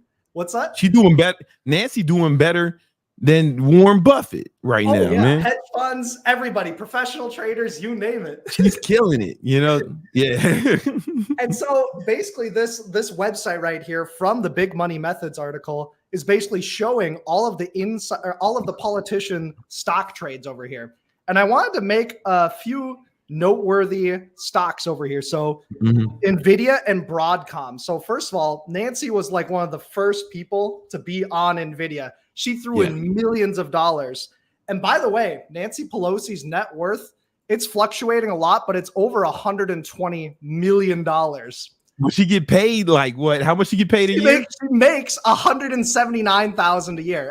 It could be a little bit more, a little bit less than that. Yeah. But it's because they the only people who can legally inside trade. The politicians. But because they know what's happening, they can't bet on their own sports games. But she can bet. She can. Oh yeah, you know what? Nvidia about to get this government contract. Let me go ahead and throw $1 million up on that stock. Yeah, she's throwing down call options. So Nancy can predict the future. Basically, you can either be mad at her or you can learn from her stock trades. And imagine her wealth is 670 times her yearly salary. And so the stock market is just a great place to build wealth if you can catch a trend early, and if you can invest, if you can grab those leap call options. So going back to the insider trades or politician trades, I should say. Yeah. Broadcom and Nvidia. She bought more Broadcom, and that's AVGO. And When did she buy it? She bought it. I think it's like 45 days delayed. So she bought it right before this nice breakout. But she's buying leap call options. And so what I was thinking about is, hey, instead of maybe investing in these individual stocks, which you could, maybe just take a look at the base ETF, SMH. So this is the semiconductor ETF. And I believe the last time I was on the podcast, to be clear, that the ETF is a basket of stocks, and that stock that she bought call options is in that ETF, is what you're saying. Exactly. Yeah. Nvidia is obviously the largest holding in SMH, but AVGO is also in there. You can also look at AMD. That's a stock that's in SMH, Intel, INTC. And what's cool about this, the SMH ETF, is that it'll constantly have the stocks being rotated into it. So it's going to constantly be balancing. So longer term, I do think it could potentially outperform the S&P 500. It could potentially outperform a bunch of individual sectors.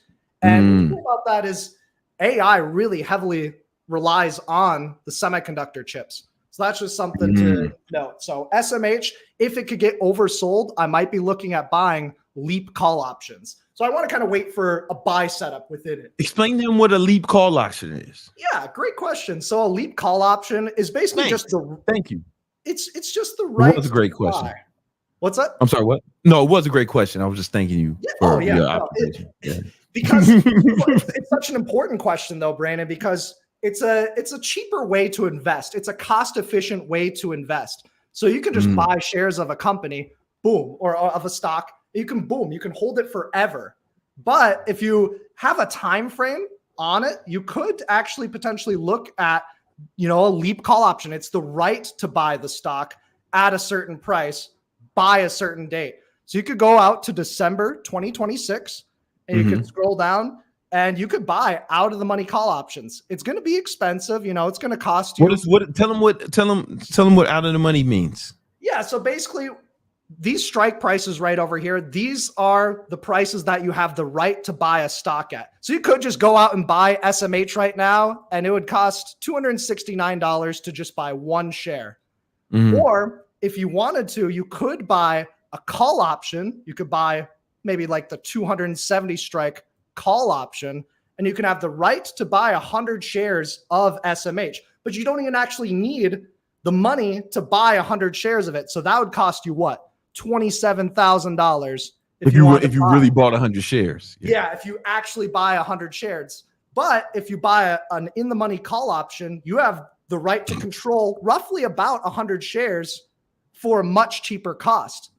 The condition is you have to put a time frame on the trade versus if you have shares, you can have it forever. It can draw down, it can go up. But with the leap call option, it's really nice. It's kind of like the best between the two. You can, and so it's a lot cheaper. How much would a one call option cost? Yeah, one call option, the 270 strike call option, would cost you about $5,800.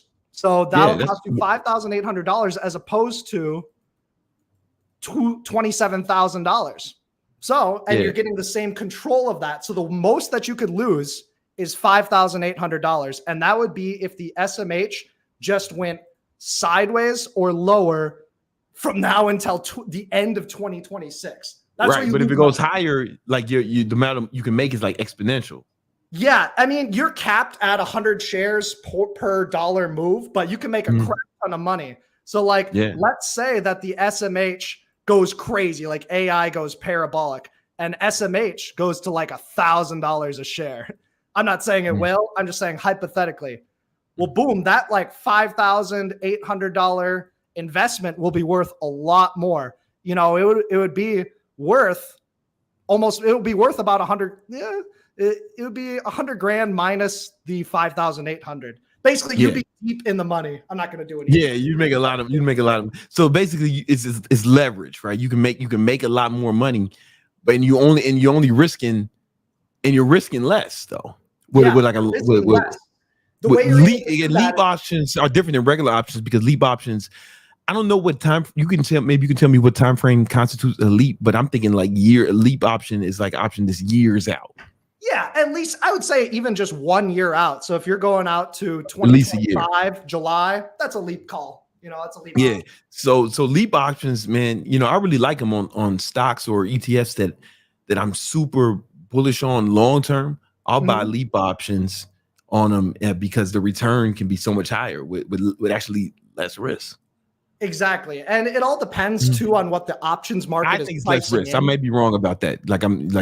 Do you think it's less risk or it depends on the scenario? So if let's say like the options market is pricing in a super wide range and the market just kind of goes sideways, then it's kind of more risk. So you're basically anticipating that the market is going to move more than what the options are priced as. Okay, because the options can go to zero, your stock probably won't go to zero. So maybe it's not less risk. A simple way to look at this, Thinkorswim is really good at this, but you can calculate this doing nerdy shit like adding the at the money straddle. That's adding the at the money call and the at the money put. But to keep it simple on Thinkorswim, we have these plus or minus ranges over here. And right over here, the expiration date of December 18th, 2026 has a plus or minus expected move, EM is what we say, of $109. So what you do is you go under the chart. Okay, $109, higher from here. That'd be what, 377. So if you think that the SMH can go higher than 377 by the end of 2026, that's where you start making a crap ton of money. So this is what we call the break even at expiration. It wouldn't technically be the break even, but that's the range that the options market price is in. Okay. So if you expect the market, the SMH to beat that range, that's where you make money. If SMH goes sideways, you would lose money. But if you're still in the money, you still have salvage value. You'll still have intrinsic value on the contract. Right. So it's like too crazy on options, but just something. Nah, that's cool. So we just we really just gotta bet that it goes up. We gotta because we just got to pick the right stocks, and probably the best way to do it is to buy whatever Nancy's buying. If Nancy's right, she got the inside track. If Nancy's right, I mean, we can make. Nancy's always right because she knows what's happening. She knows what bills are going to get passed. She knows what's popping. She's not always right. She did actually sell Tesla right before the huge ass rally that it had last week.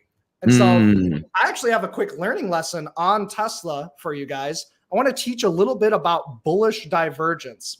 And so what does a bullish divergence mean? Well, we can pull up the RSI indicator. This is called the relative strength index. It compares speed and momentum of a stock's price to its own stock price. That's the indicator you have at the bottom, right? That's the RSI at the bottom.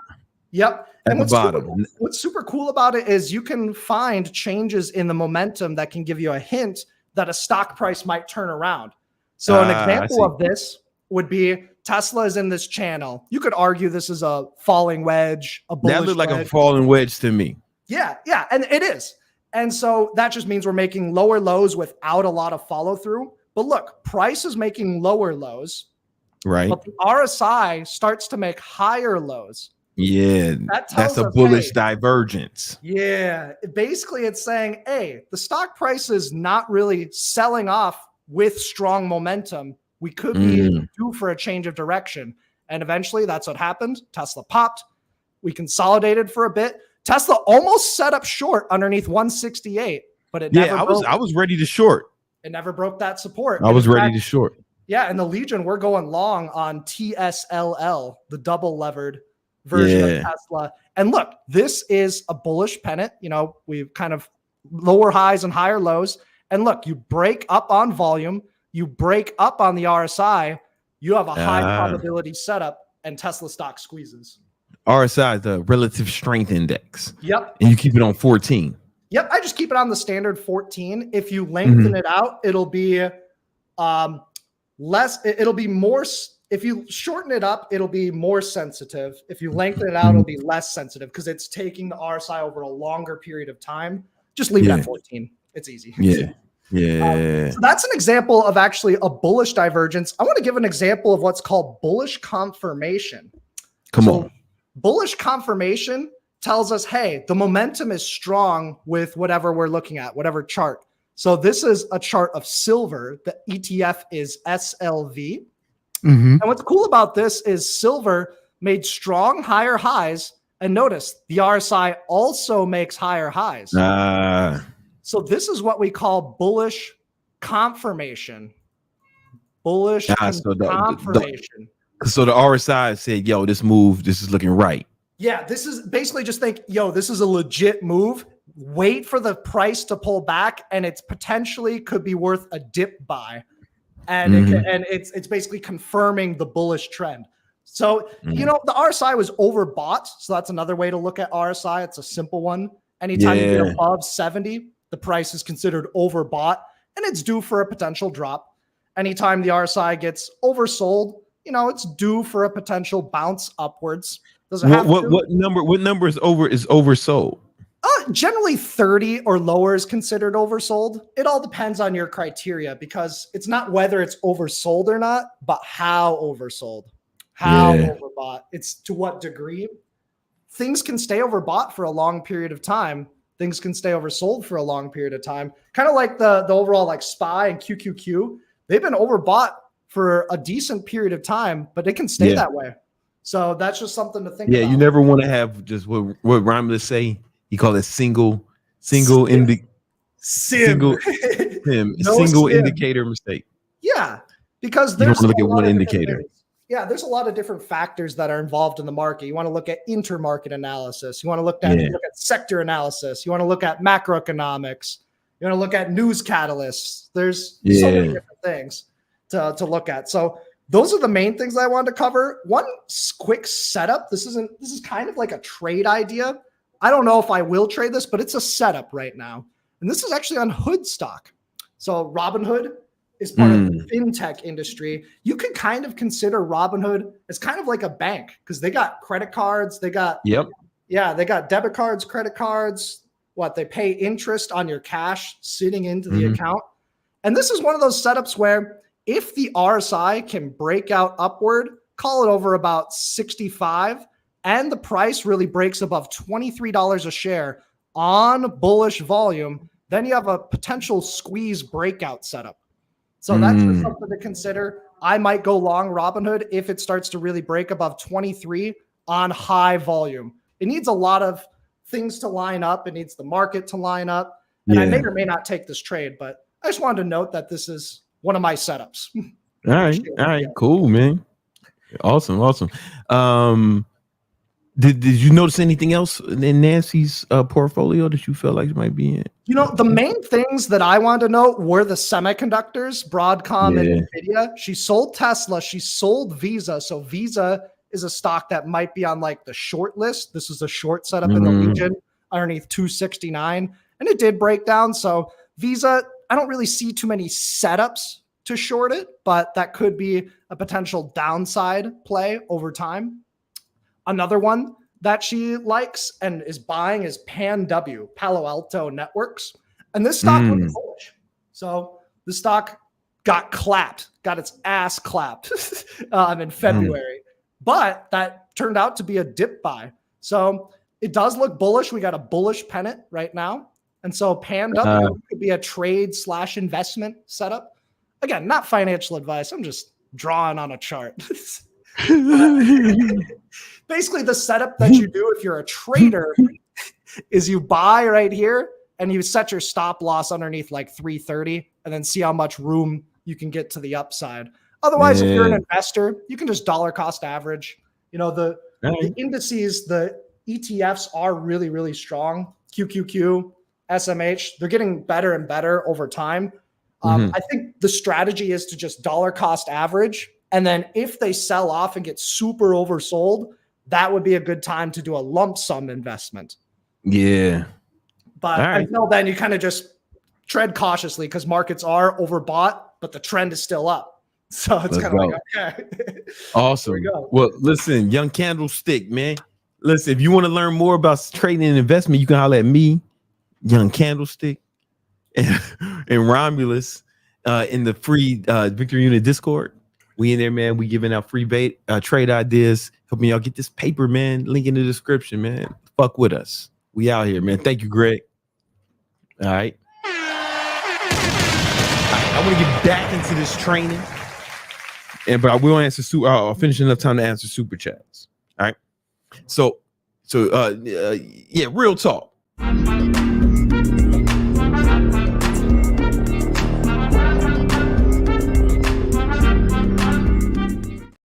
You know, I made all the beats that y'all hear. Like I made all every beat I made it. That one I was trying to get the Tyga, but you know what I'm saying? He slept on it, so it's the real talk intro. You know what I'm saying? But I was like, yo, man, this would be Tyga, man.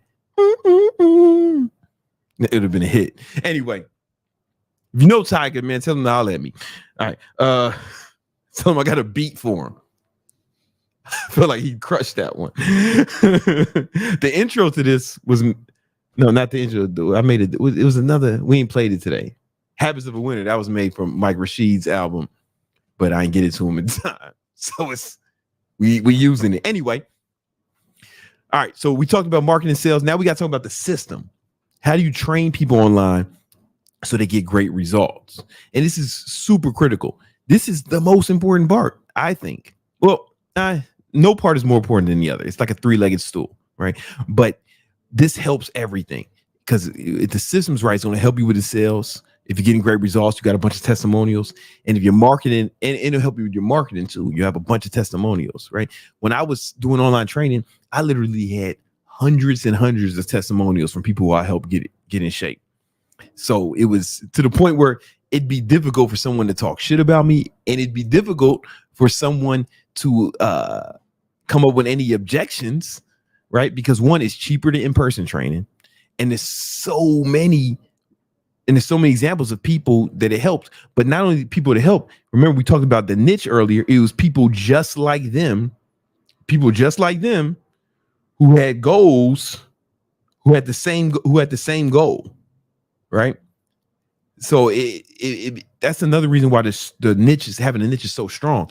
Because if I had a bunch of results for all different kinds of people with all different types of goals, when the guy who I was marketing to saw me, I'm still just a fitness guy, and I can price shop with all the other fitness guys. But because it was clear that I specialized in helping people like him accomplish the same goal, I was looked at as an expert. So the fact that I demanded a premium seemed reasonable, right? All right.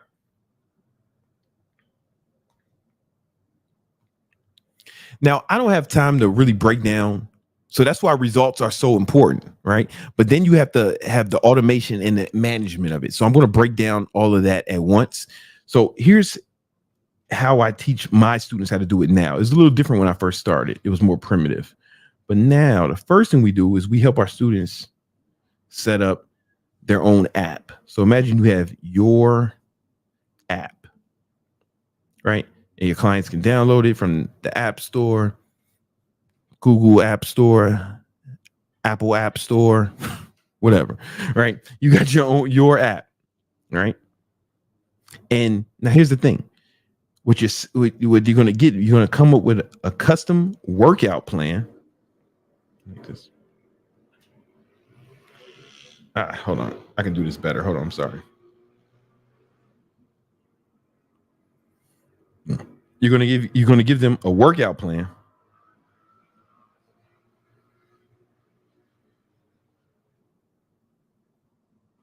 Right?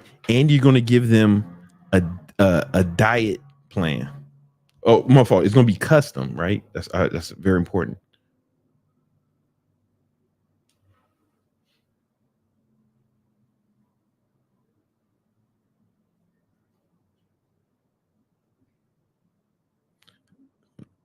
It's important. It's got to be custom. Now you may be thinking, I think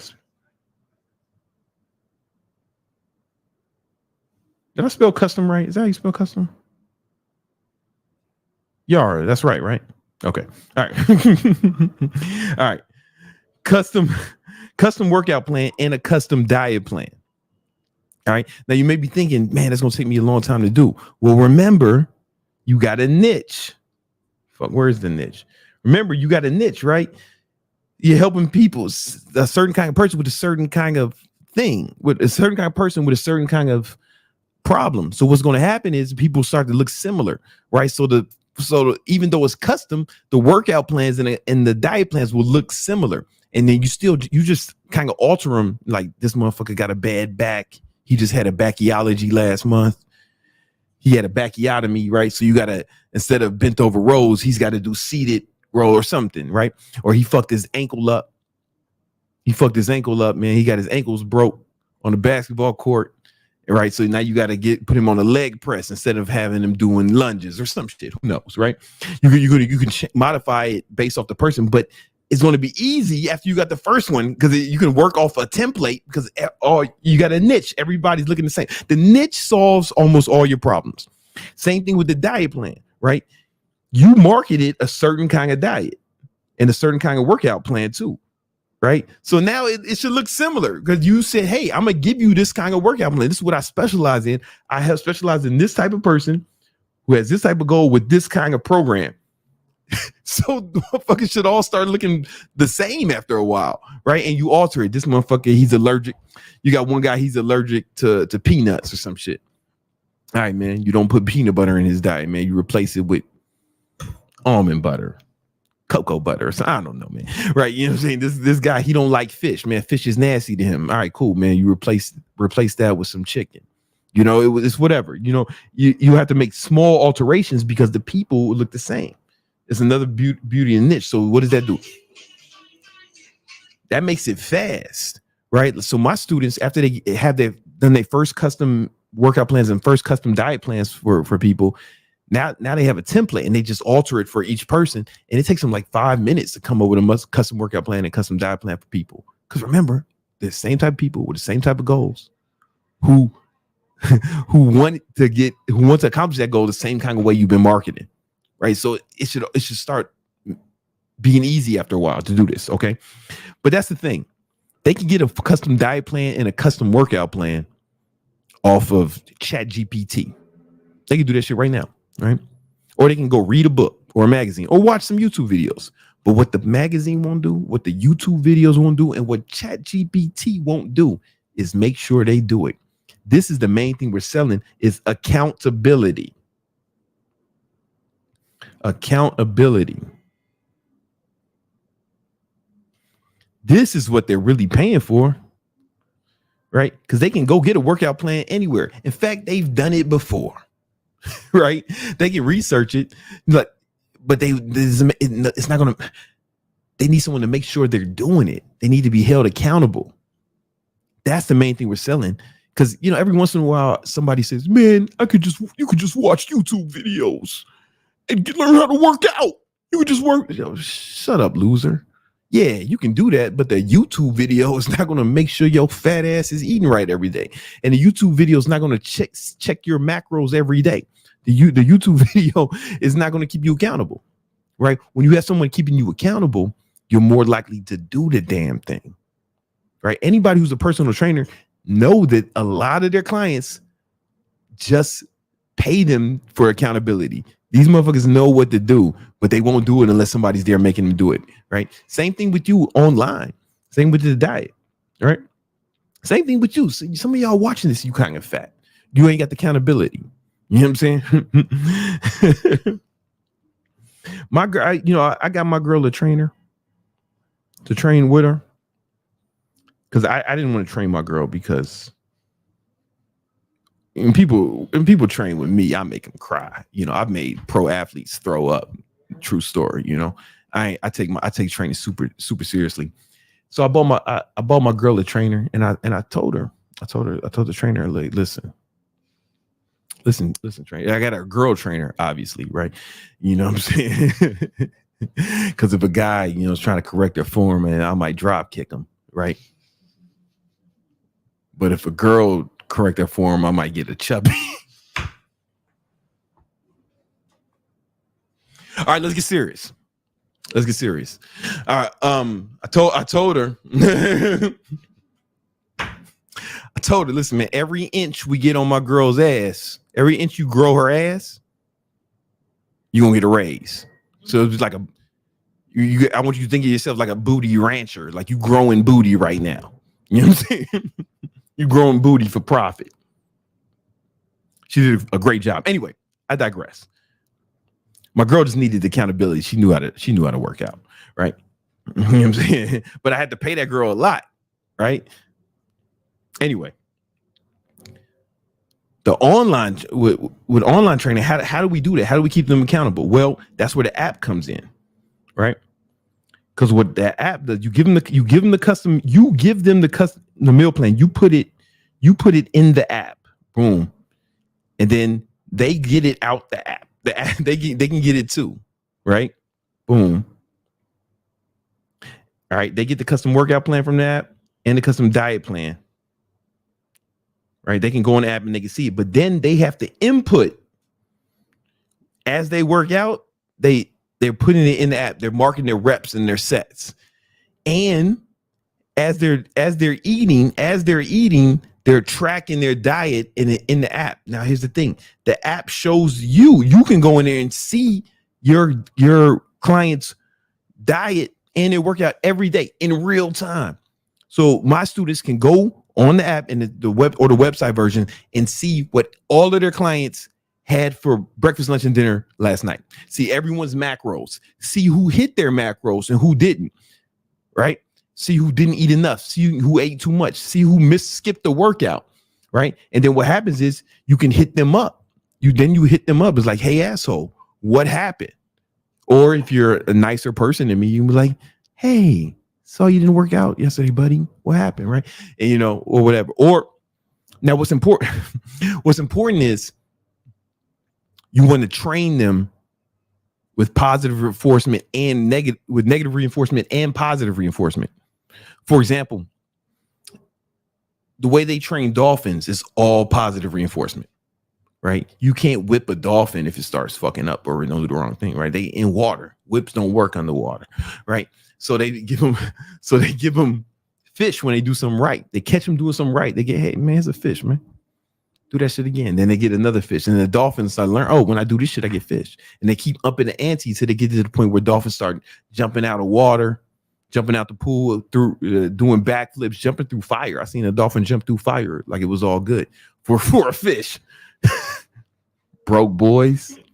Jumping through water for fish, man. You broke ass. Step your game up. But it's the positive reinforcement, right? That's how powerful positive reinforcement is, right? So when you catch your clients doing something right, then you say, hey man, good job on hitting your macros yesterday. Let's keep that up today. Oh, great job on keeping your on their workout yesterday. Keep it up. So you want to give them positive reinforcement and negative reinforcement. That's accountability, because they get trained to do the things correctly. You get what I'm saying? And when we come to the automation part of it, with the app, the way we have, okay, before there was a such thing as an app, right? When there were like no apps, and I was doing online training, I was using like Google Docs and shit or Google Sheets.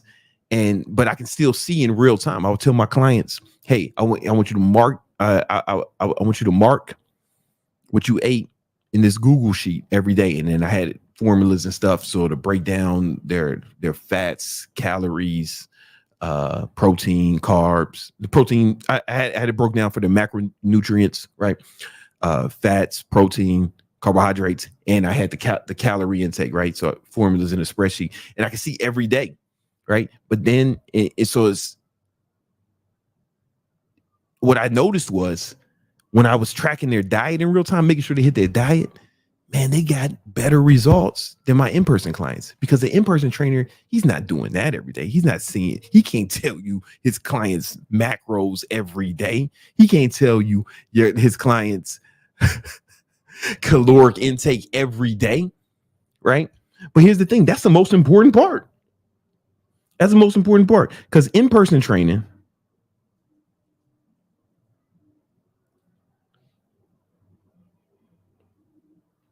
right? We put all the emphasis on the actual training, and only a little bit of emphasis on the diet, right? Because in-person trainers, well, there's a few reasons for that. We'll get into it, right? But what's more important? What's more important, the diet or the training? The diet's most important. You can't out train a bad diet, but you can out diet bad training. So when people hear about online training, like, man, what about correcting their form? What about correcting my client's form? Yo, shut up, man. As long as they're doing that shit halfway decent, they'll be all right, right? You know, you take any asshole off the street, you say, hey, man, just do push-ups and pull-ups, and he'll get in some kind of shape if his diet's right. It's different if you're training pro athletes. Like I've trained pro athletes.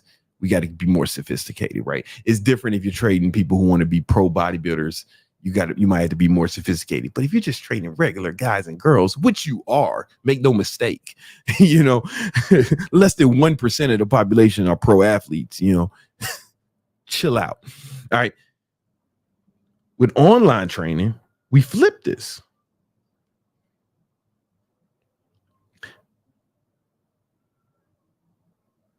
Right? We flip this, and now we're putting most of the emphasis on the actual diet. And you know, the training, we're going to make sure they do the training, but if the form is not perfect, we're not going to fucking lose our shit about it, right? You know, and we can have, if form is a huge concern of yours, then, you know, you can have your clients record some of their form and you can correct it. And you can have videos and stuff in the app to show them correct form. The diet's the most important. The diet is the most important. You've seen guys in the gym every fucking day, sweating like a whore in church, really training hard. Motherfucker look the same after a year. Why? Because it's diet. I've worked in some of the best gyms in America, and I've seen fat aerobics instructors. This motherfucker's job was cardio.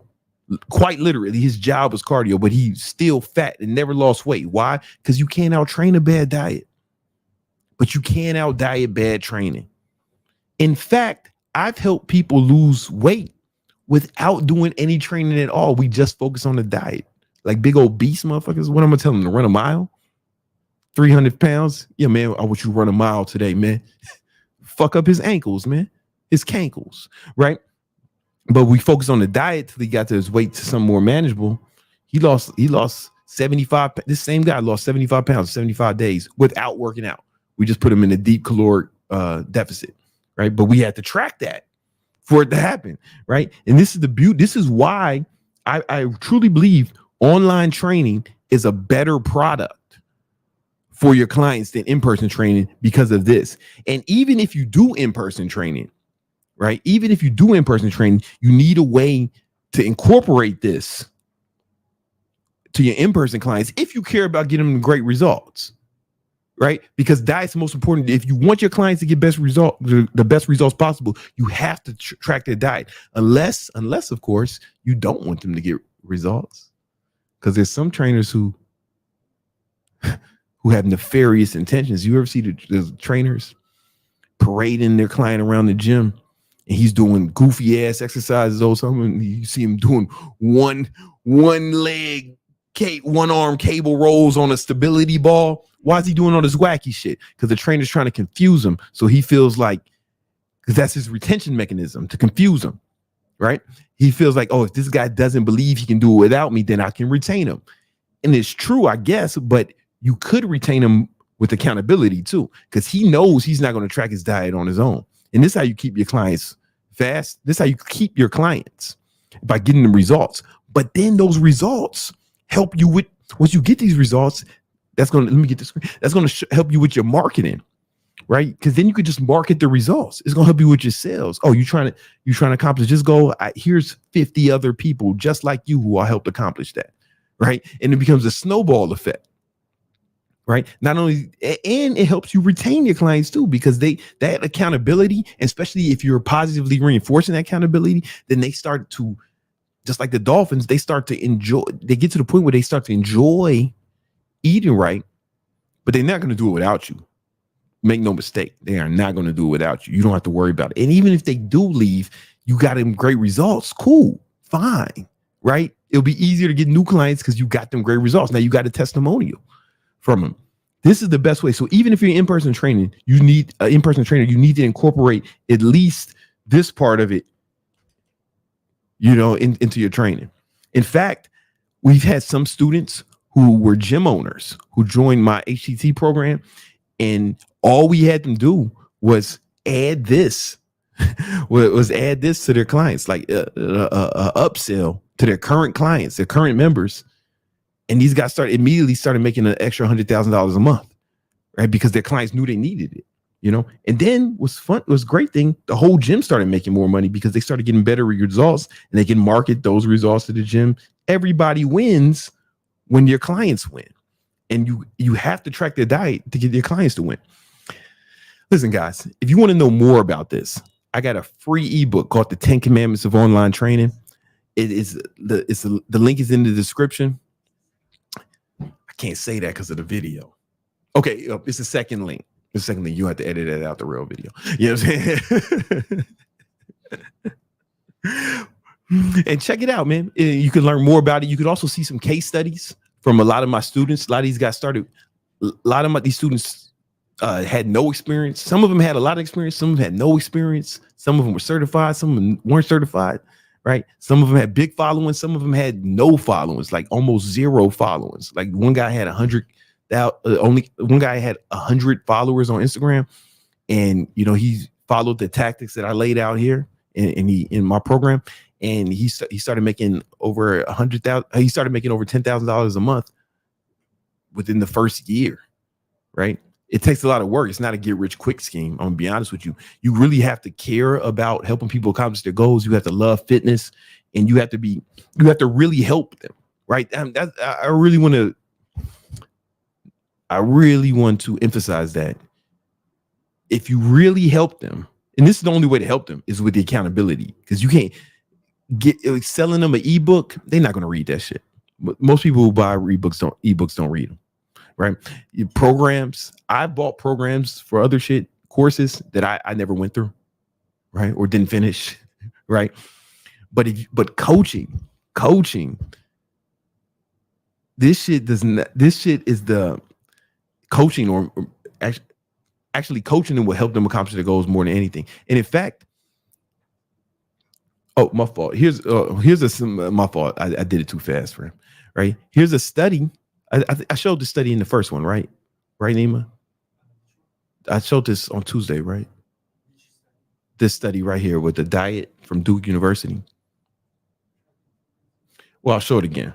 Well, here's a study again. I think I showed the study already, but here's a study from Duke University, and it just showed that people when they track their diet, even if they weren't given a specific diet plan, just told to track what they eat, these people lost weight, right? But you see this blue line, right? So they had these people track their diet for 3 months, right? This blue line, the people who also had a coach, they even after the 3 months, they still lost. The coach was over after 3 months, but they still continued to lose weight because they built better habits, because they had what? They had that accountability. They had that positive reinforcement, and they built what? Habits, right? This is the best way to help people. And this is Duke University saying it. All you have to do is track your diet. So you don't even have to be fucking great, a great trainer, because we're really selling accountability. This is why you can do it without experience. Now, I show my students how to give good diet plans and good workout plans. But this study shows that the plan doesn't even have to be good. It just shows that they have to have a plan, and they'll lose weight. But they'll lose weight and keep it off if they have somebody reinforcing that plan. If you want to learn more about how to grow this business and actually help people accomplish their goals, because there's no better feeling than that. Helping people lose weight. That's how I got into it. I got addicted to that. You know, it changes people's personality. And it's very fulfilling. But you can make a lot of money. You know, my average student makes $10,000. My average student is making between $5,000 and $10,000 within the first 90 days. All right. If you want to learn more about that, I have a free ebook called The 10 Commandments of Online Training. The link is in the description. Check that out. All right. I think we got some super chats. We have Get Fit with Max. I train online, but I got some people who want to do in person with me instead. How much should I charge? In NYC, or should I persuade them to go online? It depends on how much money you make. Depends on how much money you need, right? This is what I always tell my students. It depends on how much money you need, right? You could say, I don't do that. Fuck what you want. No, you don't have to say that, but it's like, you know, people want me to do all types of stuff that I don't do. I just say no, right? Unless I needed the money, you know. So if you need the money, then yeah, charge them to do it. Charge them, but so I have some students, Max, who do a hybrid version. So they charge them for online training because they had to set them up with the app and they can keep them accountable every day. But then they'll charge them like, you know, let's say like $100 per session in person, right? But still with their diet. And this also works. So you can do that, Max, or you can say, hey, listen, I can recommend you for another in-person client training, in-person training. But who's going to do your diet for you? Right. Is that trainer going to track your diet every day, keep you accountable, make sure you do it? What is it? You know, like, no, no. Right. So some of my students, they'll like push them off to another in-person trainer, but they'll train them with the diet. You still charge them $80 a week, even though they're not taking the whole thing. Right. You still charge them the whole thing. Because I remember once I stepped in a pit in like some dog shit on the way home from the gym, and I need to go to the Foot Locker and buy a new pair of black Air Force Ones because I'm not cleaning dookie off my shoe. I just threw it away, right? So I needed a new pair of black Air Force Ones, but I couldn't just go in the Foot Locker and say, yo, I just need a right Air Force One. No, I had to buy the whole pair, right? You don't sell pieces of yourself. Like that's never sell just pieces of yourself. Like if they don't want to take advantage of the whole thing, that's cool, but they got to buy the whole thing. And they don't know it's a different price either. It's just in your head, you know. But even though I only needed one shoe, I still had to buy both shoes. You get what I'm saying? They're not gonna fucking sell me half a pair of shoes. So you don't sell half of online training. You sell them the whole thing, and they can take advantage of whatever they want. You know. All right, what else we got? We have Namzi. I hope I'm saying that right. Is 29 too late to start balling and shot calling? It's never too late to start balling, brother. Or shot calling, for that matter. Never too late. I'm 42, man. You can do a lot of shit. You can be balling and shot calling my age, man. You can make a lot of progress in fucking 13 years, bro. You know, you can get rich in 13 years. Make no mistake. If you go hard, make no mistake. You know. Go is the baller mindset. Yeah, so I have a course called the Baller Mindset. It's either in the description or it's in the Victory Unit. It's in the Victory. Yeah, go in the Victory Unit. It's a free course called Baller Mindset. It'll set you on the right path. It's free. What else we got? We have Naz. I made my plan and am time blocking. Mm-hmm. How do you incentivize, reward yourself along the way to keep pushing with 80, 100-hour weeks? Oh man, the work is the reward. You get what I'm saying? Like when you start doing what you say you're going, when you start doing what you say you're going to do, and you start keeping the promises you make to yourself, it gives you confidence. It's fulfilling it in itself, right? So you'll get to the point, man. Like after when you actually do the things you say you're supposed to do each day, that becomes more important than the goal, and the goal becomes a byproduct. It's just like, oh yeah, I hit those goals, cool. And you start to feel like, oh man, that was supposed to happen. You know, like for example, you know, not yet. I'll tell you when. I'm gonna show you something.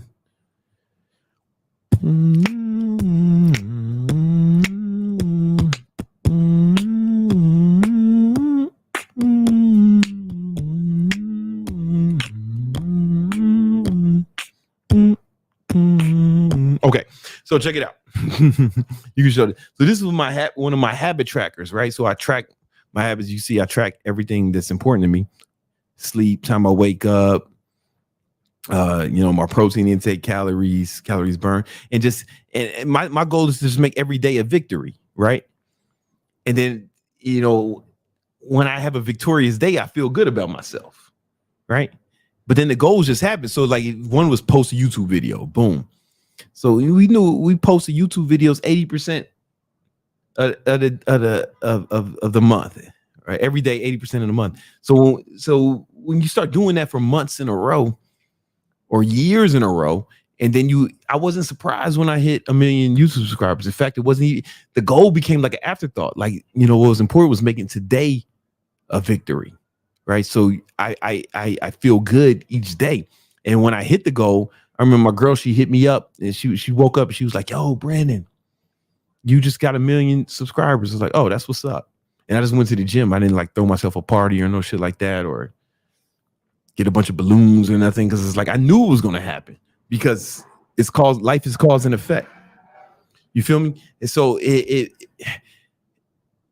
like you just got to believe in the process. For example, like with my diet, you see, I track the calories I consume each day, the calories I burn each day. I track that with my Oura Ring. And then I have a formula in here that shows like what kind of caloric deficit I was in. So I was in a deficit of 2,400 calories. So yeah, of course I lost fat that month. You know what I'm saying? It's like, it's just math. I knew it was going to happen, and that's why when you start doing the things you're supposed to do every day, that's why one of the reasons why tracking is so important. Because remember, we talked about accountability earlier. Like tracking keeps you accountable to yourself. You know what I'm saying? It's just like what I showed here, like tracking your diet, improved performance, tracking anything, improved performance, anything. Right? That's why tracking is so important, you know, and plus you get you just doing the right thing is a reward within itself, you know. What else we got? We have Ruben back. So what side hustle do you recommend that's 100% online that can be scaled high enough to make millions paired with a good job? Thanks for the advice. It could be, I mean, it depends on what you're into, man. It's the possibilities are infinite. You know what I'm saying? I'm gonna be honest with you. It's what you just asked me was too wide. Okay, everybody's gonna tell you their superpower, right? So I've helped a lot of people, with online training. Some of them had jobs and they wanted to get out of them. Some of them liked their jobs and just wanted some extra money. In fact, we have a lot of people in our program who just want extra money, you know, and it works well for them. Now, does it make it millions? You know, again, when we talked about millions is going to be, hold on, like when I had the compound interest shit up, it's going to take years for you to get millions, maybe a decade or two, right? And you only need to make 20 years, invest in $2,000 a month in something to give you a return of 10% a year. 20 years to get you $1 million. $5,000 at that same rate will get you $1 million in 10 years. You know, so really you just need a way to get extra $2,000 to $5,000 a month. You could just fucking drive Uber, right? You know, but if you want to do it online, you can do some sort of online training. I mean, that's what I specialize in, so I'm always going to lean towards that. But maybe that's not your thing, right? Last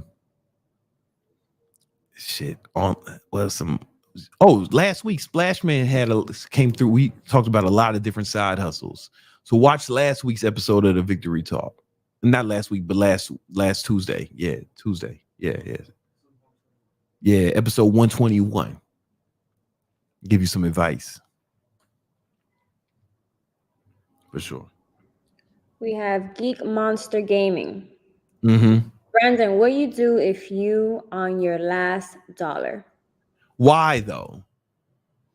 Like, why though? You know what I'm saying? Like that shit really. Listen, I fucks with you, Geek Monster Gaming, and thank you for giving me 2 of your 3 last dollars. I appreciate that. But it don't got to be like that, man. As far as I know, Geek Monster, you a healthy man. You know what I'm saying? You a healthy man. You live in a first world country. Yo, being broke as a healthy man in a first world country is your fault, man. And I'm gonna be honest with you. I'm assuming you black from your icon. Like that shit really aggravates me. Like, and you know, I say this with love. When I see black guys who are broke in America, if they're healthy, right? Because so many people fucking fought so much for us to have the opportunities we have, and you niggas are sitting around squandering and being broke. It fucking, I want to wring your fucking neck, nigga. Like it's it's like I get fucking so mad. And then if a white guy's broke in America, is like I don't know what to say. Like this country was literally made for you, nigga. If you can't make it here, you can't make it nowhere. And like this, it was like quite literally, it was made. This country was made for you, right? So it's like I've never been broke. I struggled, but I didn't allow myself to be broke, bro. Like I tell you, when I was working all those jobs, waking up at 4, training people, then working security, and working for that's what I did, bro. Get a job, my nigga. Get as many jobs as you need. Start working, man. Like if you were really on your last dollar, you shouldn't have time for the victory talk. And I know how that sounds, man, but you shouldn't have time for no YouTube.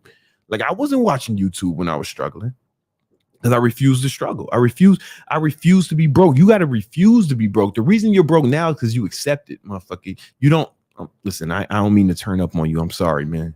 I'm sorry. I apologize.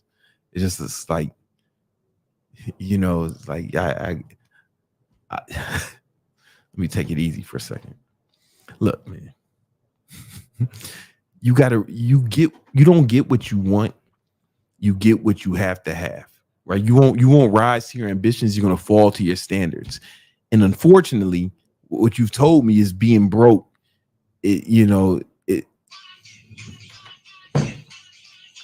broke is acceptable for you, right? You've accepted being broke. You got to make it. It's got to be unacceptable. So when I set a goal, it's like, no, I'm not trying to make $1 million. I'm not trying to, you know, when I wanted to be a millionaire, I wasn't trying to make $1 million. I refused to make less than $1 million. It's different. And you're going to motherfucking act differently when you have that shit, when you have that kind of work ethic. You know, I don't want to get a 6-pack. I refuse to ever not have a 6-pack. You get what I'm saying? Like you don't get what you want. You get what you accept, and you accepting me, bro. You got to make that shit unacceptable because it is. Martin Luther King didn't get his ass kicked every fucking weekend for you to sit around being broke, my nigga. It's like it's really disrespectful to our heritage and all the people who fought for us to have these opportunities from slavery to the civil rights movement. You know, it's like it really the reason I get so passionate about it because I feel like it's disrespectful to our ancestry. You know what I'm saying? And we better than that. Like we better than that, my nigga. I love you, man. I love you. I ain't trying to turn up on you. I want you to win, my nigga. Sorry, listen, guys.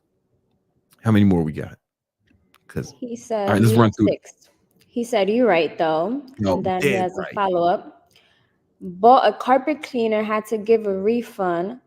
Going to clean a moldy house for $600 tomorrow. I get paid soon, but I don't like to touch savings. Hey man, listen, I don't know if there's a question in there or what, but yeah, man, do whatever you got to do, man. Like if I listen, man, I'll mop floors, I clean toilets, like whatever I needed to do to not be broke. You know what I'm saying? Like being broke is unacceptable. Like you should never be on your last dollar, homie. You know what I'm saying? We have Danye. Bryan, do you have any tips for improving at email marketing and other areas of copywriting as a beginner? I'm working on this as a side hustle, but I catch myself getting caught in info overload. Yeah, the homie Splash Man has some good trainings on it that he was on last week. The best book on my favorite book on copywriting is The Ultimate Sales Letter by Dan Kennedy, and you should get a lot of game out of that. You know. Oh shit. What else we got? Well, we got anything else? Oh no, she filming the fireworks just like me. We have Toby. What's up, Brandon? I'm 17. I remember I used to do your 5-minute killer ab workout. I'm glad to see you balling now. I'm now making a little money day trading. Is it possible for me to call you? No, but that's what's up, man. Yo, join the Victory Unit. I be in there all the time. I just did a live Q&A in the Victory Unit. You know what I'm saying? I fucks with you, Toby, man. Congratulations on your success, though. That was the last question, but then I like these comments. We got Top G Maps. Mhm. Baller Mindset, I highly recommend it to anyone. That's what's Best up. free course in existence. Brandon is the only one who actually gives value.